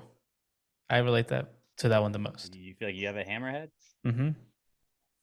Robert's got a hammer. I mean, you said it. All right, what's next? Next I'm gonna go with Thrasher Shark. I like imagining it like fucking with us. I like imagining it like it's at a rock concert and it's just like it's the one that's in the mosh pit. Yeah. Okay. Definitely was where he's Thrasher Sharks hanging out down at the skate park under the sea. Thrasher. Exactly. Metal. Then I'm going. I'm going. Sorry, I'm going bull shark. That's number 3. All right. Bull shark number 3. Because like you can ride it, and they don't like red, and I can't see colors, Okay. so bull Try shark. and ride a bull shark. See how that goes for you. You can't. You can't. No one's see ever red done it either, for but we don't judge you. longer than 8 seconds. I don't think anyone's ever done it for 8 seconds. That's what I'm saying. It's impressive. Impressive on the bull shark. Cool to watch, yeah. Number 4, tiger shark. This whole Tiger King thing. It wasn't like, You're out on it. yeah, never it's keyed a- into it. The So- tiger sharks were first, I believe, right? Yeah, Tiger but King then back they then. got co-opted. Yeah, Okay, co-opted okay, and yeah. appropriation. It's not as fresh. Yeah, and speaking of appropriation, great white is last. Racist. Number 5. Yeah, I mean, we Racist. have said in the past that it's always the white sharks you got issues with, and Mhm. they gave themselves that name. They were just white sharks. There you go. Hammerhead, thrasher, bull, tiger, then great white. Okay, so here's the correct list. It's great white is number 1. It is the king of sharks. It is the greatest shark. It is the most fearsome shark. It is the most famous shark. It is the most elite predator. It hunts things so goddamn hard that when it kills it, it flies into the air out of the water. They made like 3 movies about it. Yeah, great white is one. Jaws Now was number the 2. great white. Jaws is the shark movie. If it was a fucking bull shark, then yeah, okay, bull shark can be number 1. But it was a great white. Fucking Bruce from Finding Nemo. Bruce was cool. Great whites, dude. Number 1. He was a great white shark. Yeah. Great. 2, hammerhead. It's the coolest looking shark. Like, what are you doing, nature? That's awesome. I don't know what you're doing, but it's fucking cool. 3, I'm gonna go bull shark because you got to respect it because I believe the bull shark actually attacks more people than any other That's shark. what I wrote on my notes. I said statistically, the most attacks are from bull sharks because they will swim in these shallower waters. So like a Mhm. lot of times in like Florida, you'll be like, oh, I was at Pensacola Beach and we were in knee deep water, and like you'll get a gash on the side of your calf. Like not like life threatening a lot of times, but like a good like fucked you up. You gotta go get stitches. Yeah, and also my nickname growing up was Bull, so that's why I took that. Okay. 4, I'm gonna go Thrasher Shark. No idea what the fuck that is. Sick ass name though. That's dude. That's an extreme shark. It's dope 5, name. Dope name. 5. I'm going tiger just because no threat there. They swim around and they look pretty, but like they're not that big, and it's not really a threat. Those are tourist sharks, really. They swim in between people. You can get them in shallow water because they're not too big, but Oh, they're they don't not. bite you. Tiger, I don't think tigers actually like really ever go after anybody. They're just kind of there, but they're a smaller breed too. Like even the biggest ones aren't that big. I'm Because just like saying I that- remember, I'm seeing I a remember thing being- here that says tiger sharks are said to be among the most aggressive shark species. Yeah, tiger shark All is I- reported to be when I was- responsible for a large share of fatal shark bite incidents and is regarded as one of the most dangerous shark species in the world. okay, well then as usual, I'm wrong. I'm just They saying often shit visit without shallow reefs, evidence. harbors, and canals, creating a potential for encountering humans. All I know is when I was a little kid and we would go up to Cape Cod, I would see little tiger sharks swimming around us when we went in the ocean. And but they were, I mean, they were literally like, they were small tigers, so they were the size of like big catfish. Yeah. So they would just kind of swim around. You would see one every so often, and they swim off. I don't know about the big ones. I only speak for the babies. Okay. Well, the big ones apparently are assholes. Yeah, kind of fucking dicks apparently. I bet you thrashers aren't much nicer. All right. So 1 through 5 again. Great white. Great white, Hammerhead. hammerhead, bull, thrasher, tiger. Okay. All right. I went great white. Obviously 1-1 for all Yep. the reasons Pat said. Like everything about sharks is the great white is the You big guys one. would. I mean, I'm just saying I don't agree with their name. Watch agree next with week. their Robert's name. going to get his results back, and he's going to change his tune. Oh yeah, great white is pretty good. Yeah, I don't hate it. I don't hate it. 40% of me loves it. Number 2, I did put as a tiger shark. I thought they attacked. I'm glad that I actually just found stats that kind of back that up. But I also was like, tigers are fucking sick. Sharks are fucking sick. Combine the two. tiger shark, fucking sick. So not great white, but like tiger shark, that's just two sick animals that you named one animal after. So awesome points for that. Okay, so I'm also starting to think right now that what I saw was just a shark that had some stripes, so I thought it was a tiger shark. So I just looked it up. Bull sharks are 7 to 8 feet, and tiger sharks can grow up to 16 feet. So I don't think I know what the fuck a tiger shark is. I'm just learning Turns out that you were right just swimming now. around. It was catfish. I thought it was called a tiger Actual shark because it had catfish. stripes. Maybe that's not what a tiger shark is. Believe it or not, there's other fish that have stripes. A lot of people don't know that. So all right. So my list was wrong, but then again, I'm usually very wrong about at least one thing in episodes. So sorry. Continue.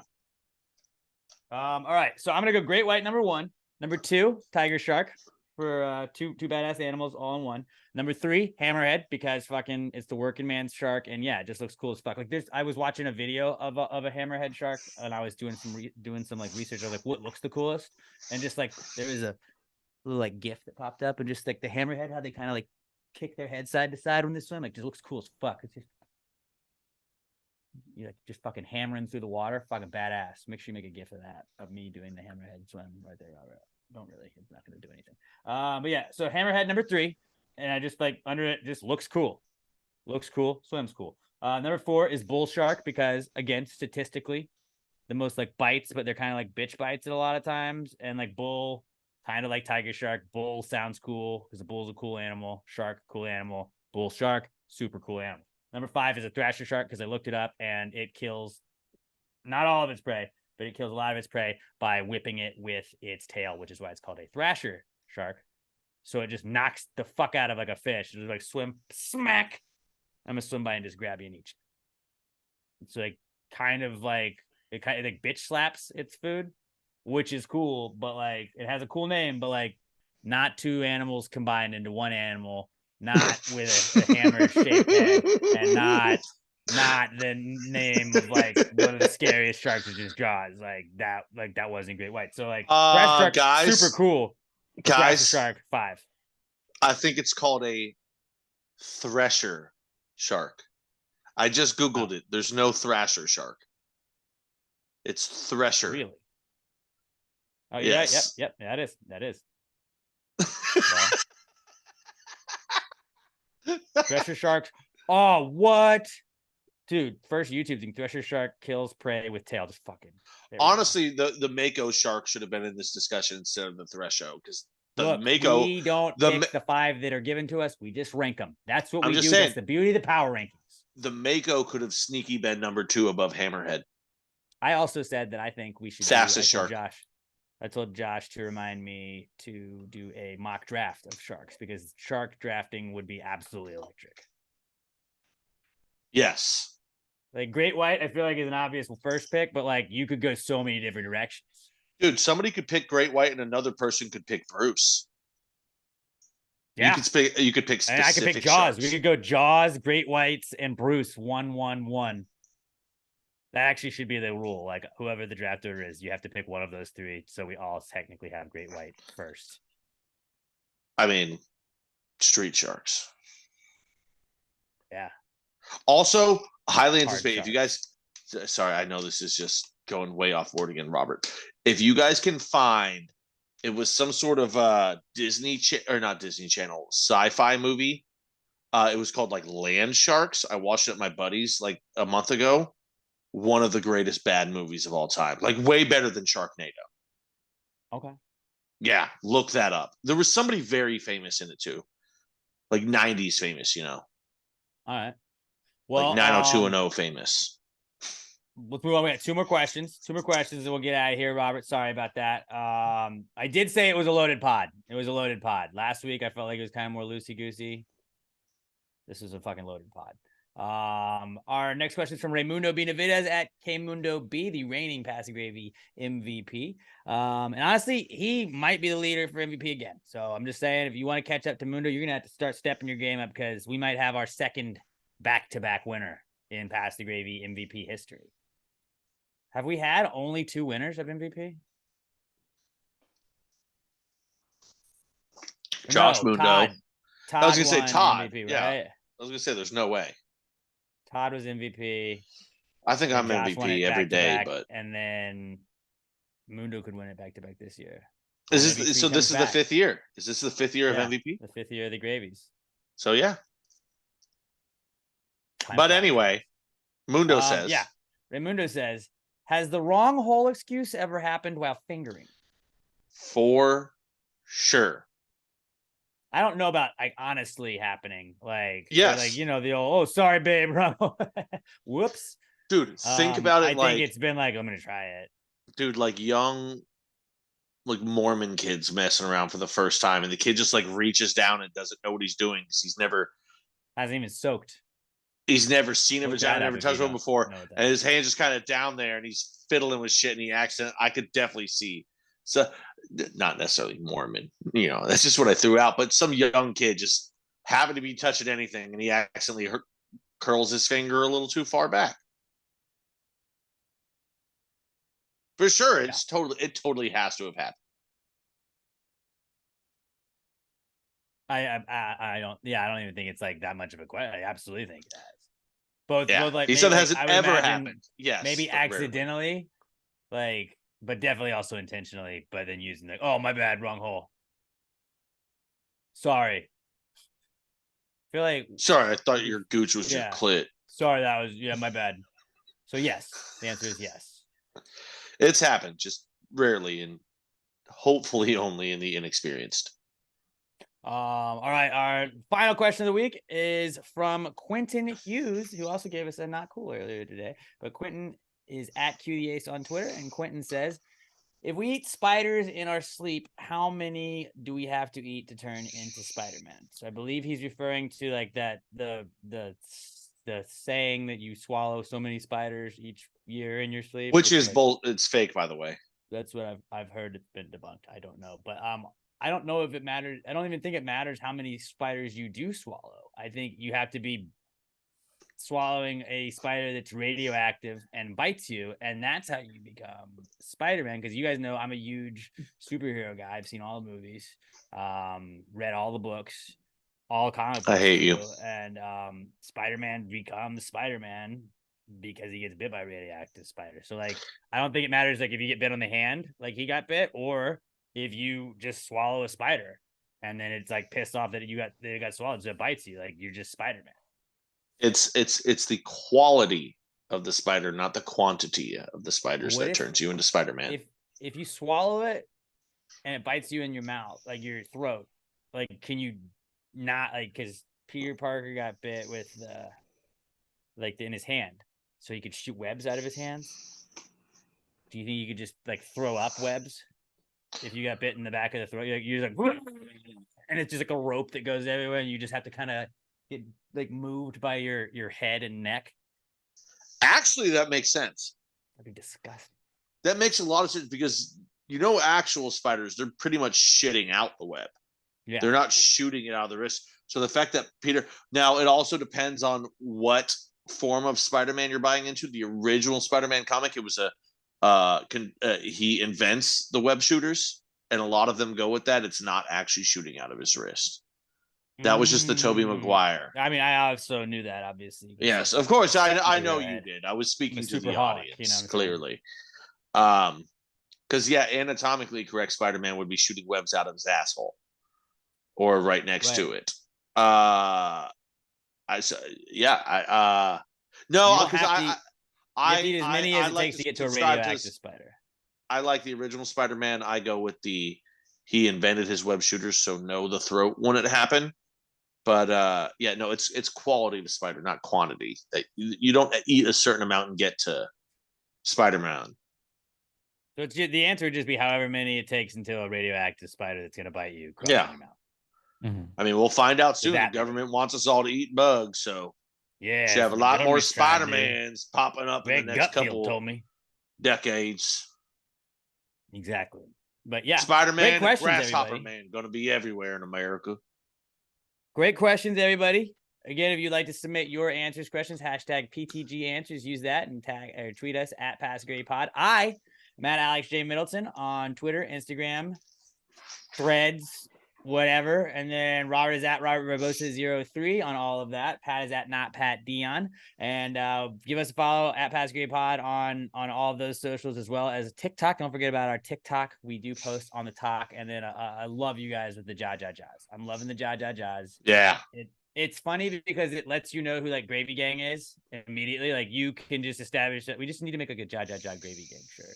We need to think of like a funny idea for a Jaws. And just like it's the most like not original but still funny every single time when it's like Sebastian's just like ja to all of our shit. And then sometimes we'll get notifications that like people have commented that and it's like, oh, it's got 8 comments, and it'll be like 8 jaws. So I fucking love you guys. You're the best. Gravy Gang is the fucking best. Go to the YouTube version. Just comment ja as much as you can. Give us those comments. Go click it. We need Robert to want to stay. Robert's gonna stay. He's gonna follow Cristiano Ronaldo's footsteps and take that Saudi money. If you guys don't, go watch the YouTube version. Make sure you also click play on the audio version as well. And if you're just listening to the audio version, just click the YouTube. We need the clicks on both sides. It cuts out our listeners' stuff. So when we're trying to show the numbers, we're having to combine stuff. Help us out. If you're listening on one, watching on one, just click play on the other for like 5 seconds, 10 seconds, and then you can turn it off, whatever. Appreciate you guys. You guys are the fucking best. I love every single one of you guys and everybody that's I feel like a lot of you guys have been submitting stuff. If we didn't get to your stuff today, we're going to get to it eventually, but share us with a friend, man. It really means the world to us that you guys pay attention to us, and you guys like, this is a fucking 3-hour podcast. You guys stuck with us. So appreciate you guys. Appreciate you, Robert, specifically, even if you want to leave us for Saudi Arabia, whatever, dude. But yeah, you guys are awesome. I hope you have a great rest of your week, a kick-ass weekend. Until we talk to you motherfuckers next week. Pass the gravy, you bitches. Gravy gang, gang, gang. Baby, pop the top and let it spread. As we're listening to Pass the Gravy. We're going fishing for your bitch today. We're drunk in Houston, Houston, baby. And we go ahead and lick and we'll get rich today.